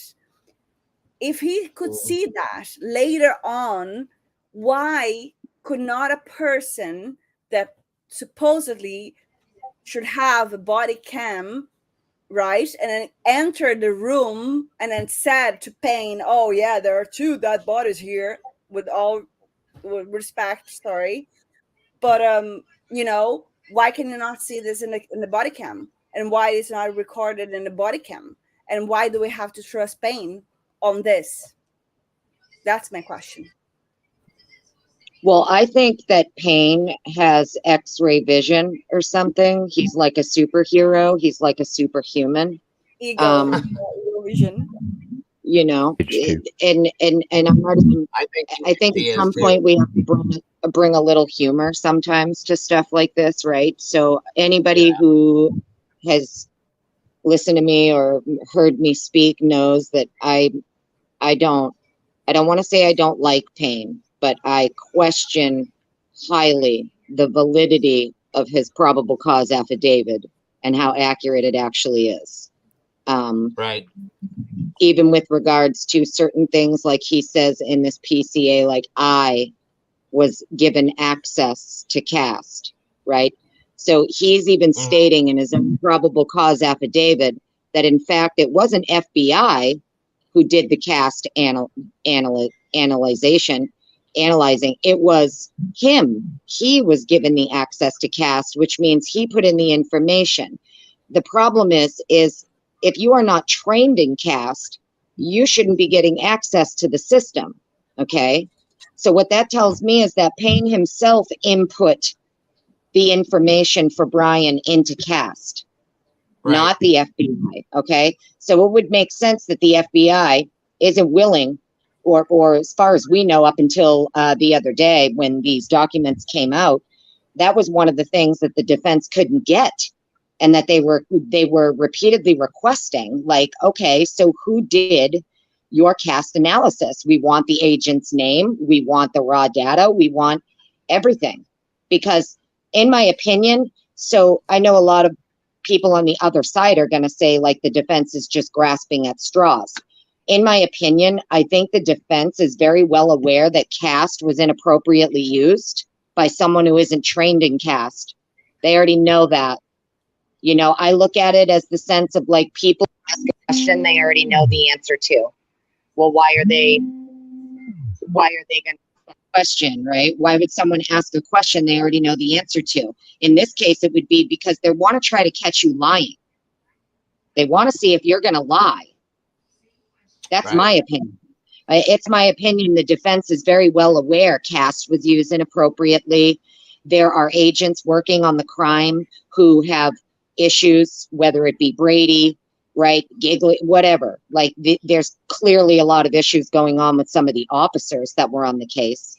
And if you are a department who has a crime like this occur, usually the very last people that you are going to assign to the case are your officers who have issues or a history of issues. Those are going to be the people you want to keep far away from the case so that it doesn't, pardon my language, fuck up your case in the long run. You don't want your case getting tossed because you have agents on the case and officers on the case who have questionable tactics, I guess you could say, when it comes to how they handle a case. Right. No, I can agree with that. But I don't know. Well, let's present a scenario, right? Okay, say any one of us is presented with a scenario where a crime has occurred against us or a family member, some kind of violent crime. Would you want the officers with a history of Brady violations, a history of corruption, a history of lying? Do you want those officers on your case? No, probably not. Right. So I just apply that logic across the board. It doesn't matter who the person is, right, that we're talking about. The fact of the matter is, you shouldn't be assigning officers to a case with this kind of a history unless, to me, it's almost like, are you trying to mess up the case on purpose? Because that's what it feels like. It seemed that way from the beginning. Yes, I agree. And there's the part on that you were talking about. It was laying on the bed from the door. I also later noticed what appeared to be a tan leather knife sheath laying on the bed next to Mogan's right side when viewed by the door. But see, I read somewhere else that it was in between the body. I'm sorry, in between the body, a comforter in the mattress or something like that. That's those documents that came out a few weeks ago, Dago. Right. Yeah, it was later on. That's when you seen that it was half under, half sticking out. Yeah, right. Yeah. So I don't know. But prior to this document, the probable cause affidavit states that it could be seen from the door to the right of Madison Moat on the beds. Yes. You know, this is what I mean, though. The conflictions, the contradictions. This is why people. It's been that way since they first came out and said it was a unalive situation, and the community had nothing to worry about. It was that afternoon. Right. I mean, every document ever reads since something different. it's been inconsistencies. Every document is different.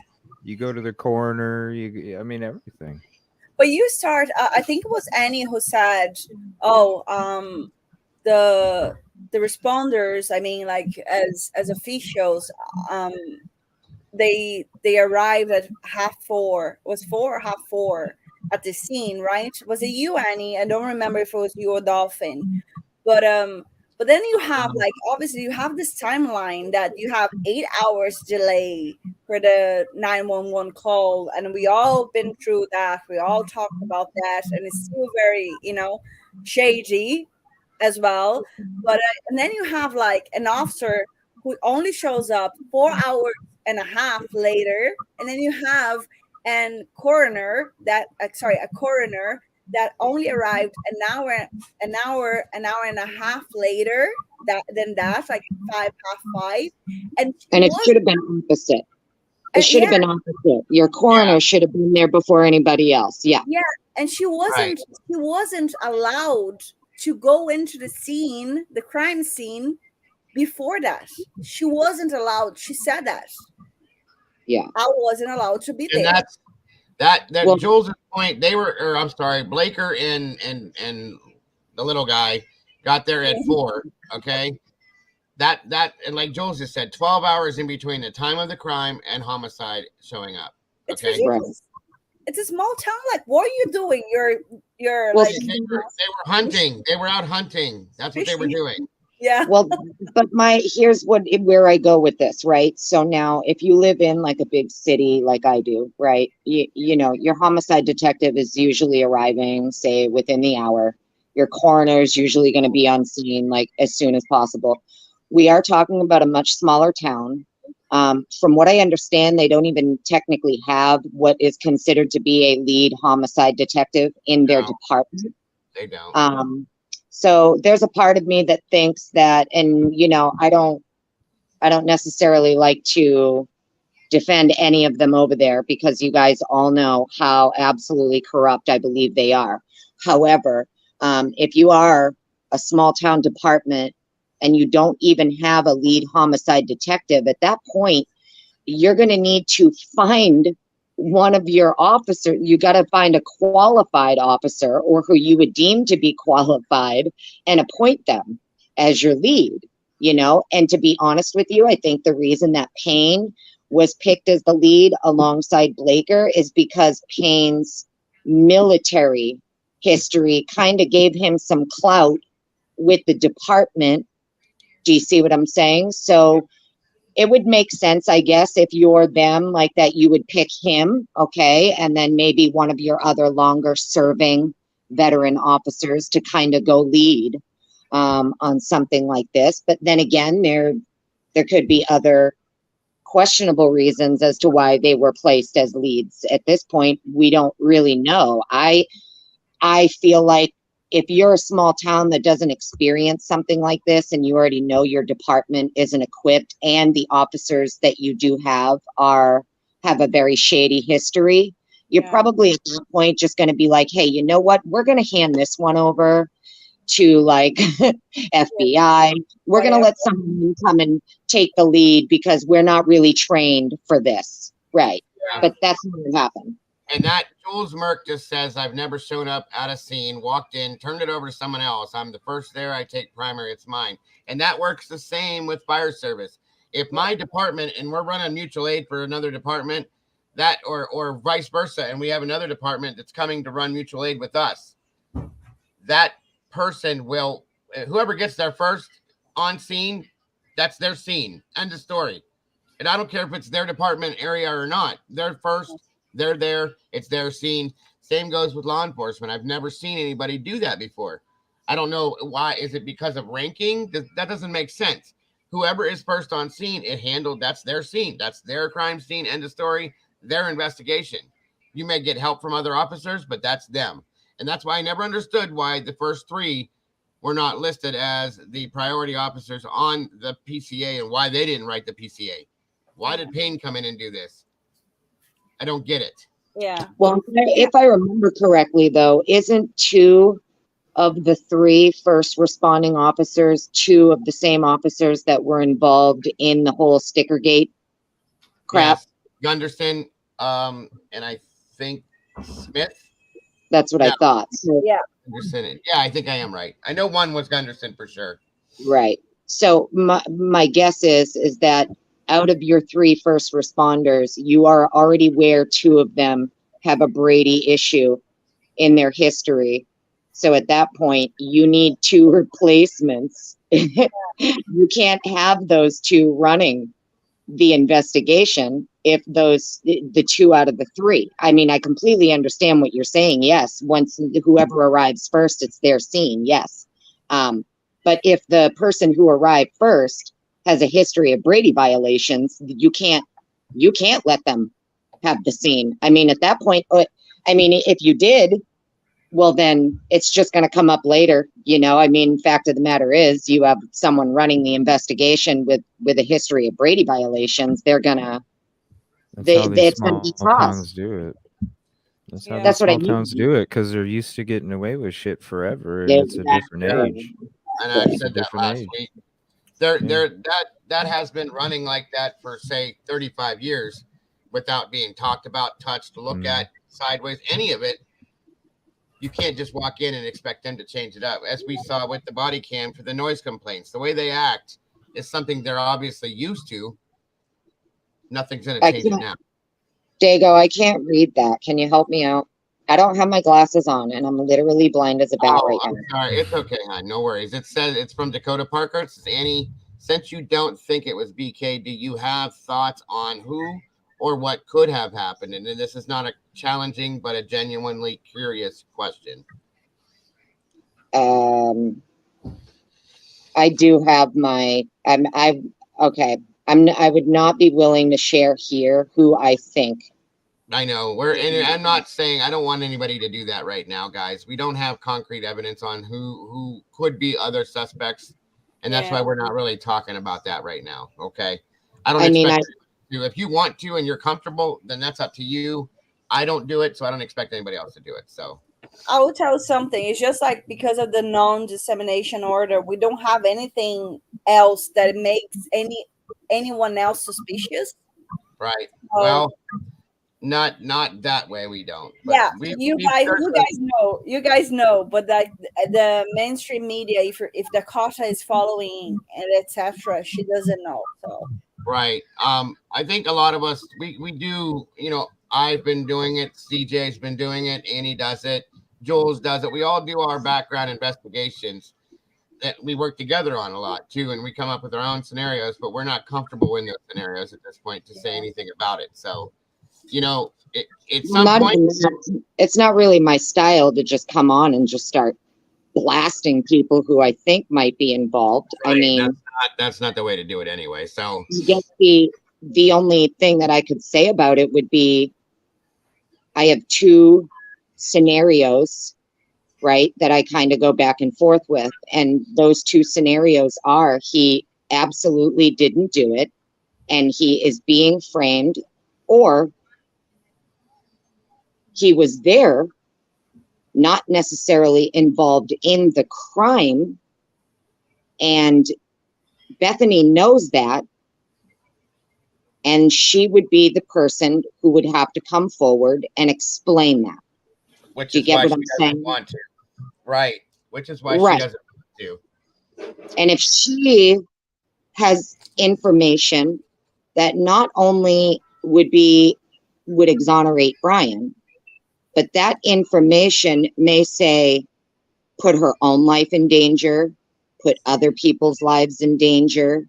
Right. Do I understand why she wouldn't want to come forward with that information? Yes. Do I think she should still do it anyway? Yes. Yes. Yeah.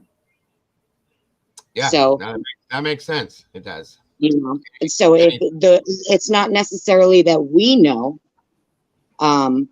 who else could have done this, right? It's not about whether or not we know. It's about what she knows and what the defense knows that she knows. Yeah. That is exculpatory. Right. Exactly. Which again goes back to that reasoning behind it.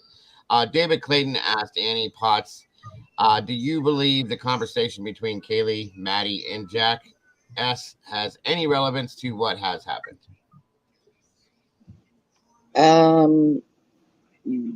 What conversation? What do you mean? The bar and the grub, or I'm sorry, the walk from the bar to the grub truck. Yeah. That was where probably because I had stated in one of my streams that I feel that has something to do with everything that night. You mean the what did you tell Ada? Maddie, what did you tell Ada? Yeah, that's my I love you.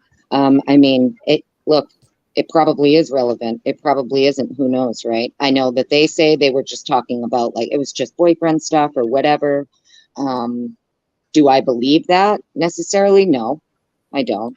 Kaylee sounded pretty frantic. Yeah, she sounded a little frantic about what Maddie may have said, and then she spent the rest of the night with her face down in her cell phone, frantically texting someone. So, yes, and I agree with you solidly, Annie. And the reason why, go ahead. It was. I would say that it's like 80% that it was definitely relevant. Yeah.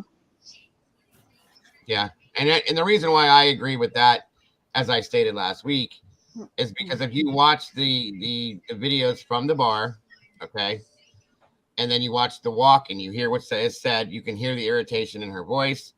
You can kind of hear Maddie's comeback to that was kind of like matter of factly, you know, and that could be for different reasons. And then they get to the grub truck. She's all in her phone the whole time for the most part. And then this happens a couple hours later. To me, it had to have come in some sense from that scenario, at least a part of it, in my opinion. That's why I felt that way. Thank you, Amy Terry, for the $2 super chat. Why frame a BK when there were easier choices? I wonder if this conversation, like in the timeline, you know, like of 2 hours, etc., could go away. Could be the Sigma Chi could have any involvement, you know, because they're nearby. Yeah. It's easier to, like, I mean, this is a speculation, guys. I'm not saying anything that's a fact, blah blah blah. However, you know, when you have the situation and we have everything that Diego, CJ, Lana, Juice, you guys digged up, yeah, it makes you wonder if it was easier for them to get a job done in a certain way, you know, right, than Brian having to drive to there to commit a crime. You know what I mean? Well, Or what if he knew something? Yeah, you know, what if he knew something?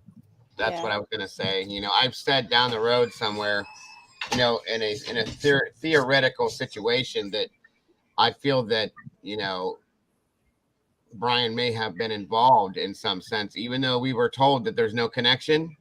Yeah.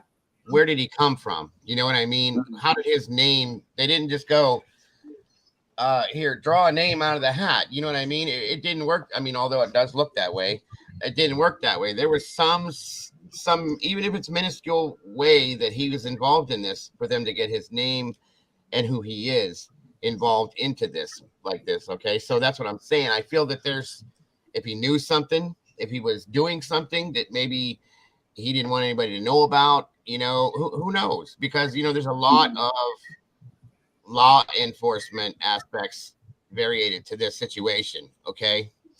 And him being who he is too much of a coincidence for me with his education and things like that. And that's what leads me to the thoughts and theories that I have on that situation, sadly. So. Well, if I can add to that too. So when the question was why frame him when there's easier choices.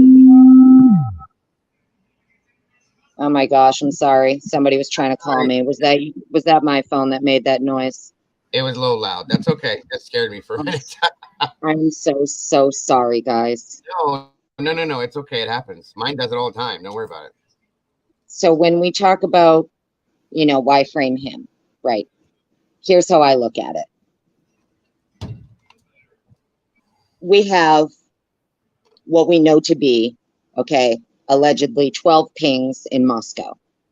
We know that part of his course requirements for the program he was doing at WSU, he was required to intern with a police department, whether it's Pullman or Moscow, because they contract with each other and the students work on both campuses, So even though it came out that he didn't get in with Pullman, we've never got confirmation that he did not get in with MPD.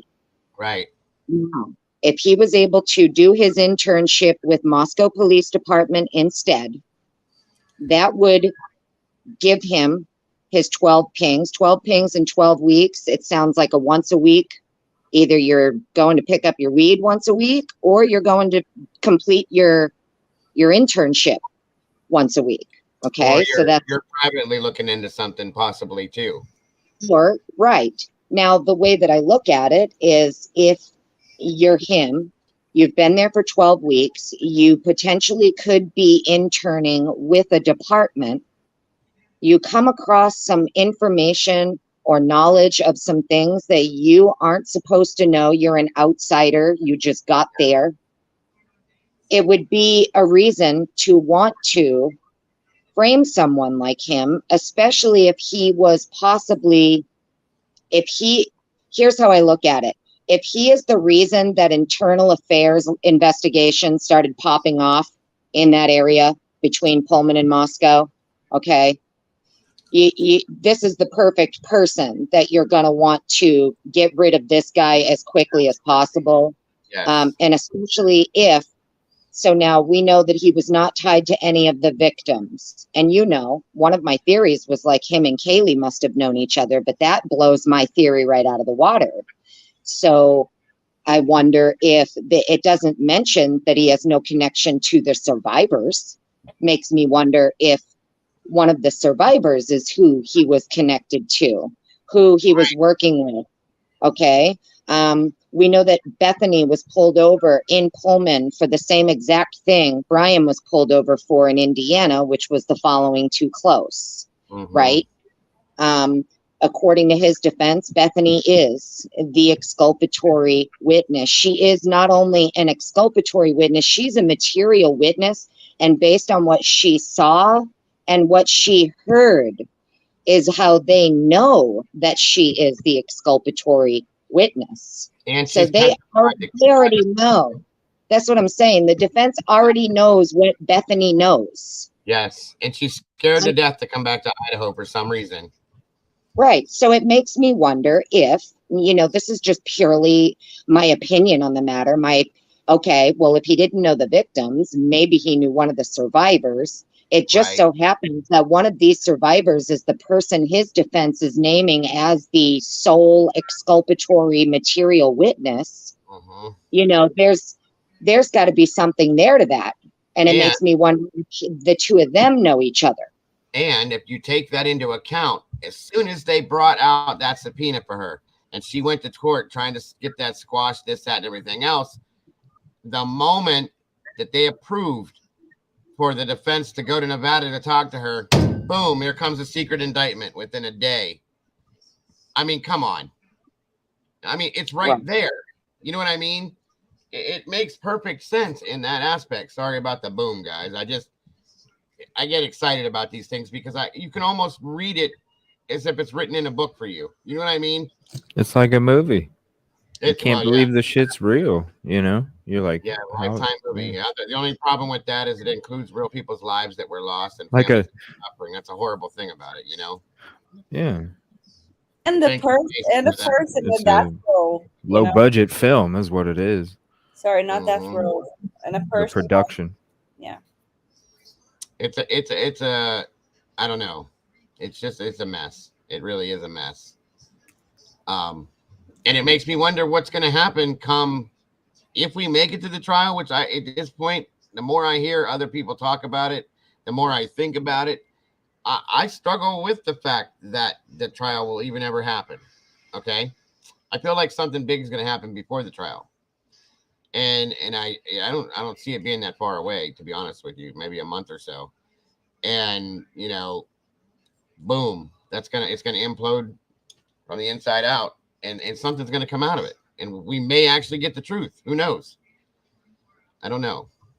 Well, that's kind of what I'm hoping for. I'm really hoping that, I don't have a lot of faith left in humanity itself, to be honest with you, but I'm really hoping that, if Bethany, okay, whatever she knows, she needs to just, it is what it is, like come forward if she already hasn't done it. Okay. For all we know, the defense already spoke to her. They already got her in a sworn statement deposition that's been, audio and video recorded. We have no idea.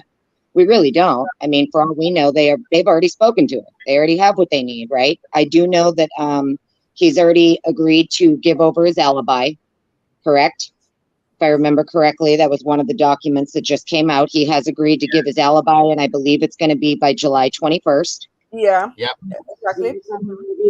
So, yeah, I look at it in the sense that, okay, so, the ball's about to get rolling here, and we're about to start. You're absolutely right. Danger Zone puts up a great comment. Not a great comment, but it, on his behalf it is, but the comment itself is not. And I can almost agree with this, probably 96%. And it says, if what you're saying is true, trial will never happen, and they'll say BK unalived himself or unalived in jail, the truth is being violently protected. I can almost see that happening, you guys. And the reason why nobody's going to believe it is because of what we know about Brian Koberger. True. His confidence, and people mistake that for arrogance in some senses, and his. I think I just call it confidence in a sense. Okay? Can I be fully honest about that comment there? If I can be fully honest. Absolutely, please do. I really think that he's absolutely protected. So, I'd like to think so. I truly believe that 100%. Like, and here's why. Because if you go back to even like in Pennsylvania when he was picked up, right? You go back and you watch some of the news footage from inside the courtroom, outside the courtroom as they're bringing him into the actual van. Right. The amount of armed guards that this dude has around him at all times. Okay. So that's kind of why I've always leaned towards all right, maybe he found out some things he shouldn't have found out. And I've always kind of looked at him as like one of those Assange types. Like I really pictured him to be like one of those Assange types that would have like a dead man switch somewhere so that if anything happens to him, it all gets out like a floodgate opens. You know what I mean? Even if that didn't happen, everybody that's in this room right now, in this channel right now, if something happened to him, do you know what would happen? The internet would explode. It would just explode, period. Blow up right in front of us. And people would go insane knowing and accusing some scenario of going down like that. You know, I could just see it happening now. So yeah, you're absolutely right. Listen, I think it would have happened already. He's as smart as, you know, all of these people in law enforcement and all of the people in the media claim him to be. He's such an evil genius. Okay, well, if he's such an evil genius, I'm willing to bet that if he had any kind of information on anybody out there, it's sitting somewhere, and if anything happens to him, it gets out. Yeah. I wouldn't put it past him at all. Right. I can agree It's with like that. it's like your own little piece of security. You know, that's how these whistleblowers, that's how whistleblowers and stuff like that work. They make sure that whatever they're about to blow the whistle on is backed up somewhere so that if anything happens to them, it still gets out. Well, you can't really use Lee Harvey Oswald as a reference because he wasn't really any more protected than anyone back then. And that's kind of, I mean, I can get the reference to it, but I just think it's a little weak on that aspect. Joel said, I mean, he sure looks healthy for someone who's been locked up for 7 months. He does. I agree with that. You know, and that's what I mean. Like, I don't even think it's going to get to the point where, like, because we don't know what's going on behind the scenes. Right. Okay.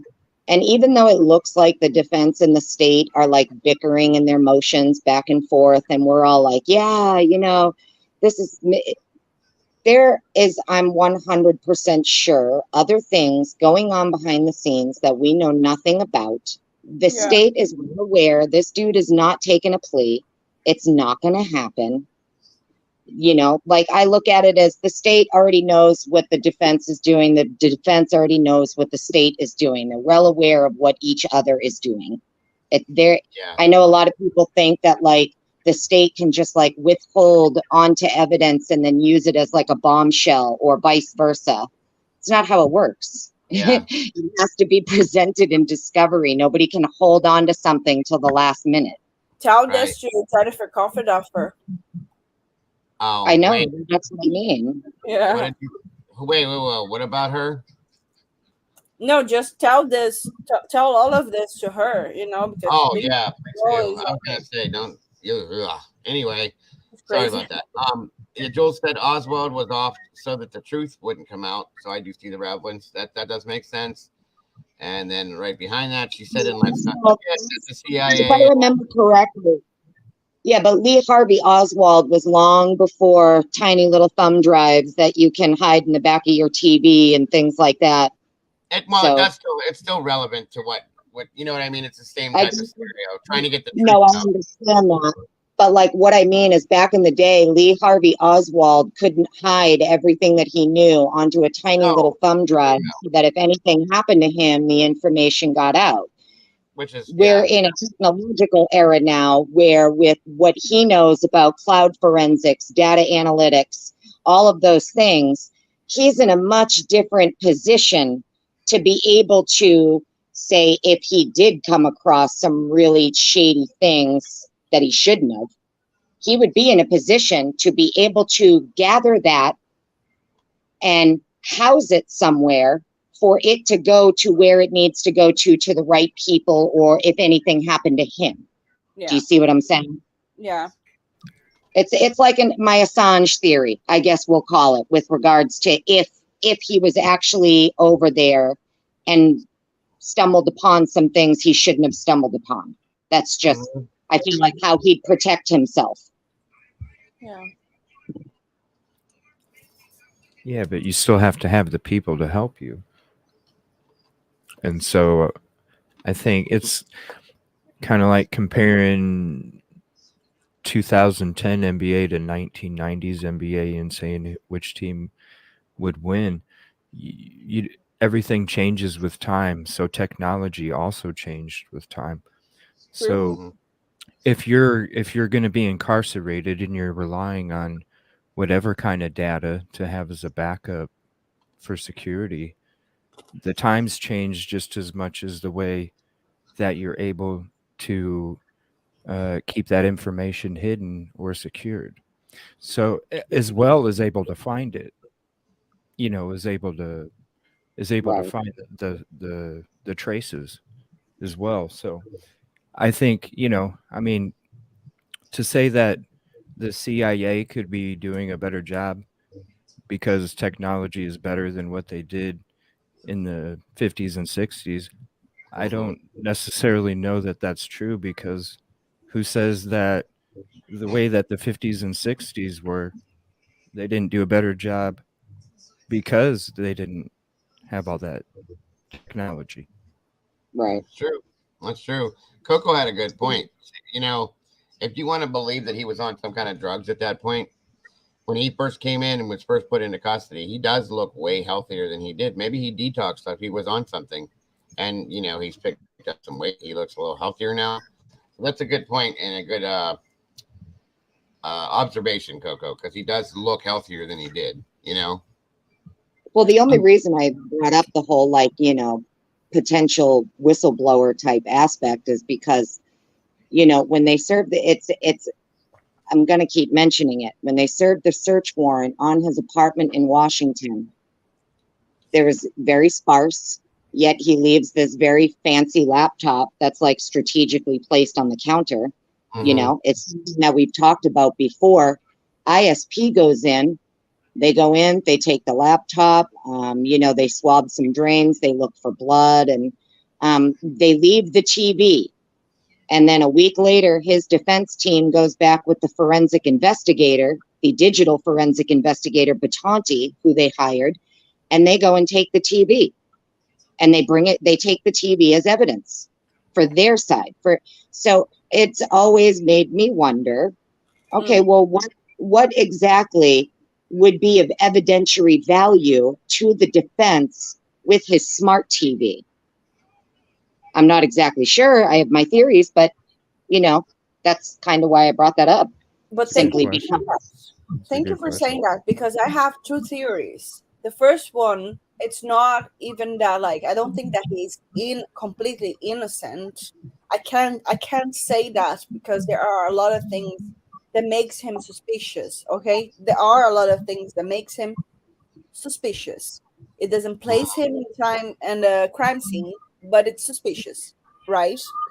So my theories are either if he was a driver, or even if he can be innocent in this theory, okay? But the second one would be if he actually wanted to be smarter than everyone else, in a way that he would be there, he would place the sheath with the I am reaching, guys. Just know, but that's something that was in the back of my mind until Annie said something. But like he placed the sheath there, okay, with his DNA, and he knew that he was going to be arrested, and he knew something would come up with the sheath, and because he said like, oh, he said because his first lawyer said that he said, oh, I'm expecting to be exonerated or something under those lines. Okay, it came out in an interview that he did. So I was just like, is he trying to oversmart the system in a way that I want to prove that they are corrupt because I know they are corrupt, Right. or does that make sense? Oh, for sure. I mean, I guess if I wanted to commit a crime like this, I'm gonna go to where I know Yeah. everything is corrupted. Yeah. I see where you're going with that. Yeah. Rolo, what is your name? Mata? What am I looking at here? In my email. I mean, I have an idea as to what this is, but what is this? Something don't look right. Well, so I wanted to clarify too, as far as the extreme networks. I think it was Dago telling me the other day that someone in particular like owns or that's absolutely not accurate at all, Dago. Just so you know, that person has nothing to do with extreme networks. So just wanted to clarify that. And I did email you. That we were talking about as far as the owner? Yeah. That's not true? No. Okay. Good to know. No, he has nothing to do with extreme networks. His, no, not at all. He doesn't even own a stock. He doesn't even own a stock in extreme networks. Never mind own it. That's good to know. Because like I said, we get things thrown at us all the time. So, Right. I was kind of shocked about that. But I mean, at this point, anything could be possible. So thank you for finding that out. Well, I wanted to let you know because it was something me and you were talking about in the private chat when I was talking to you the other day. So right. No, absolutely. But listen, I loved it that you had me up, and you know how much I adore you. I'm gonna hop down because I'm leaving soon for work.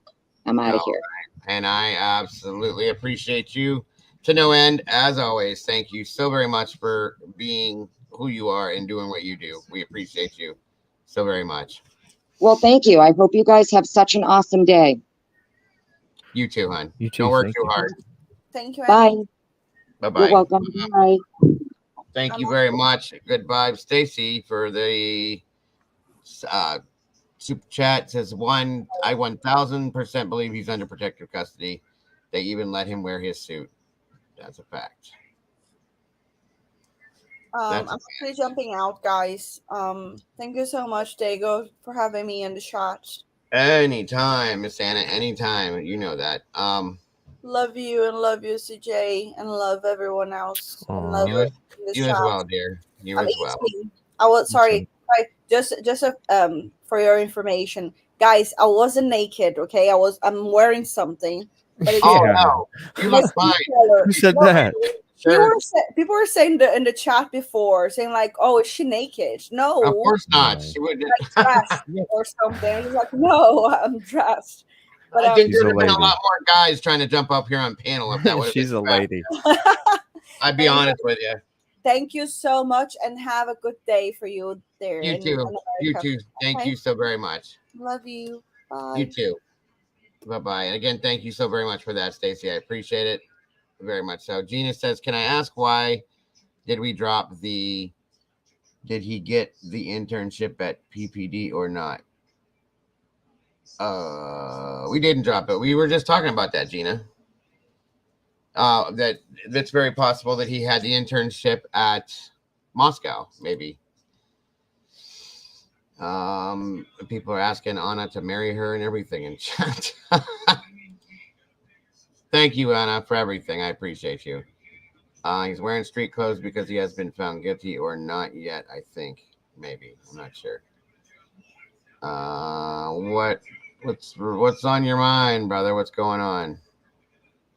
I don't know. I thought usually they wore the jumpsuit. They do, but they allow. I've seen multiple people being allowed to wear like suits or dress clothes to come into court. What's his name? The guy that did. Oh my God, I don't know how I'll never forget this trial. I watched it. The guy with the Boston Marathon guy. He was constantly yelling grounds, whatever. He wore a suit. They do it a lot. I've seen quite a few cases where they do that. It's uncommon. Not uncommon either. So where'd the protective custody thing with a suit come up? I don't know.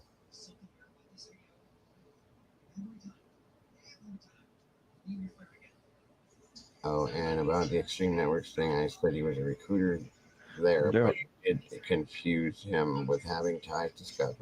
Gotcha. Daryl Brooks, thank you, Gypsy. Rollo, what is going on in the picture that I'm looking at here that you sent me? Because something seems off about this picture. I'm seeing it in a weird way. I don't know why.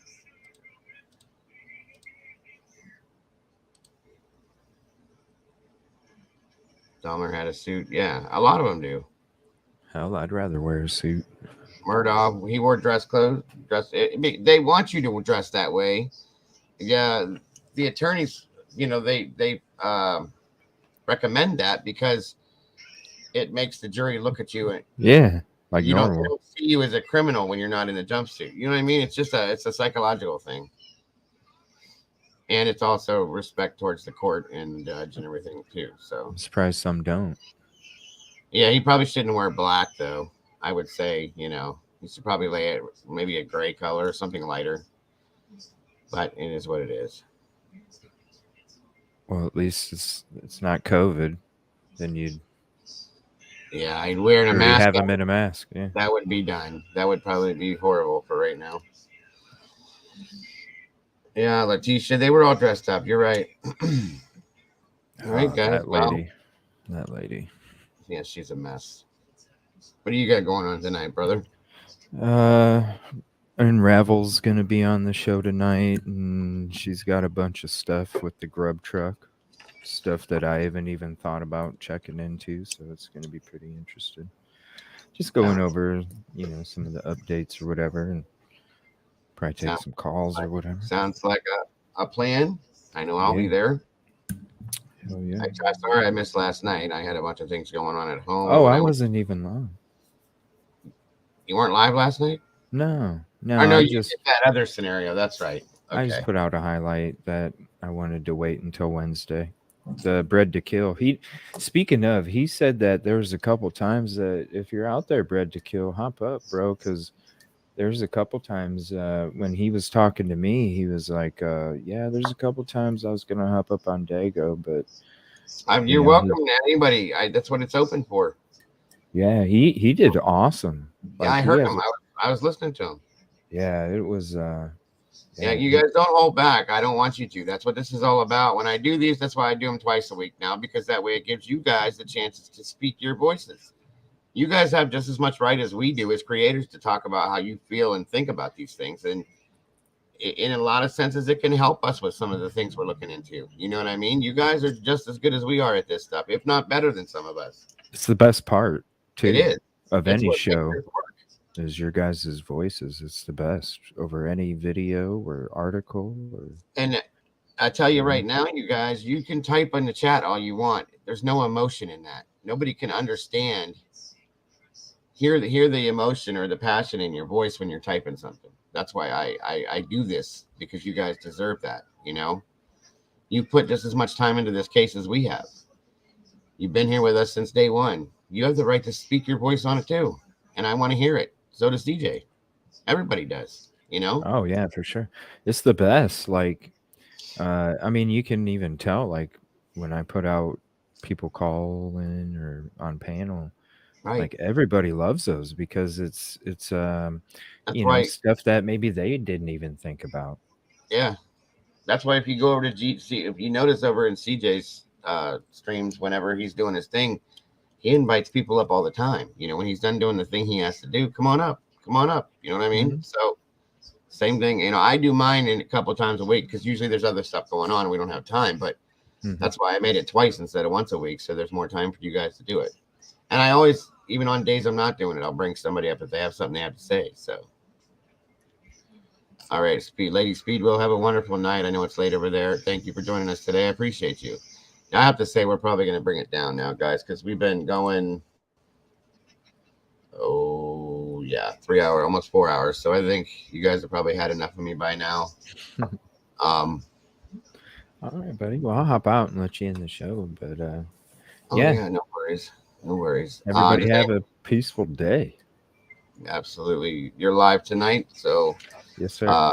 Make sure you guys go over and show some support. Check out Mr. CJ, the Evil CJ show. It's going to be, it's always a good one. Always interesting. As long as I'm not playing, what was that game we played again? Deal or No Deal. I'm horrible at that game. I'm so horrible at that game. Whatever. I got the lowest score, dude. I had $200. Come on. I'll have the record. I'll have the record for the lowest score. Watch. Yeah. Well, we'll see. Sorry. We'll see. Again, thank you for coming up here, buddy. Appreciate you always. All right, buddy. I'll see you later on. All right, bro. Later, everybody. Annie, thank you as always for jumping up here. Eddie, thank you as well. Miss Anna, thank you so much for jumping up here. Trying to think here. We had Gianna. I think it's Gianna. Thank you for jumping up here as well. Much appreciated. Everybody that was up here today, I appreciate you guys. And we will be doing this again the beginning of next week. We'll see where we're at, of course, but we will be doing it again. You guys are absolutely amazing as always. I appreciate all the support from you guys in here. Anybody that may have donated to the channel, super chat, super stickers, all of that stuff. I appreciate you so very much for that. That keeps me coming out here to you guys every single day. Thank you, Jules, for jumping in chat and all your insight and your expertise per se. I appreciate it. You guys, again, are the amazingly, you guys are just amazing. You guys are the beautiful people. Please don't forget to love yourselves and to love each other and stay who you are, because that's why we're here, guys. You guys are great. Love you all to death and hope to see you guys later on over at CJ's place. Have a great one, folks, and I will see you on the other side. Bye-bye.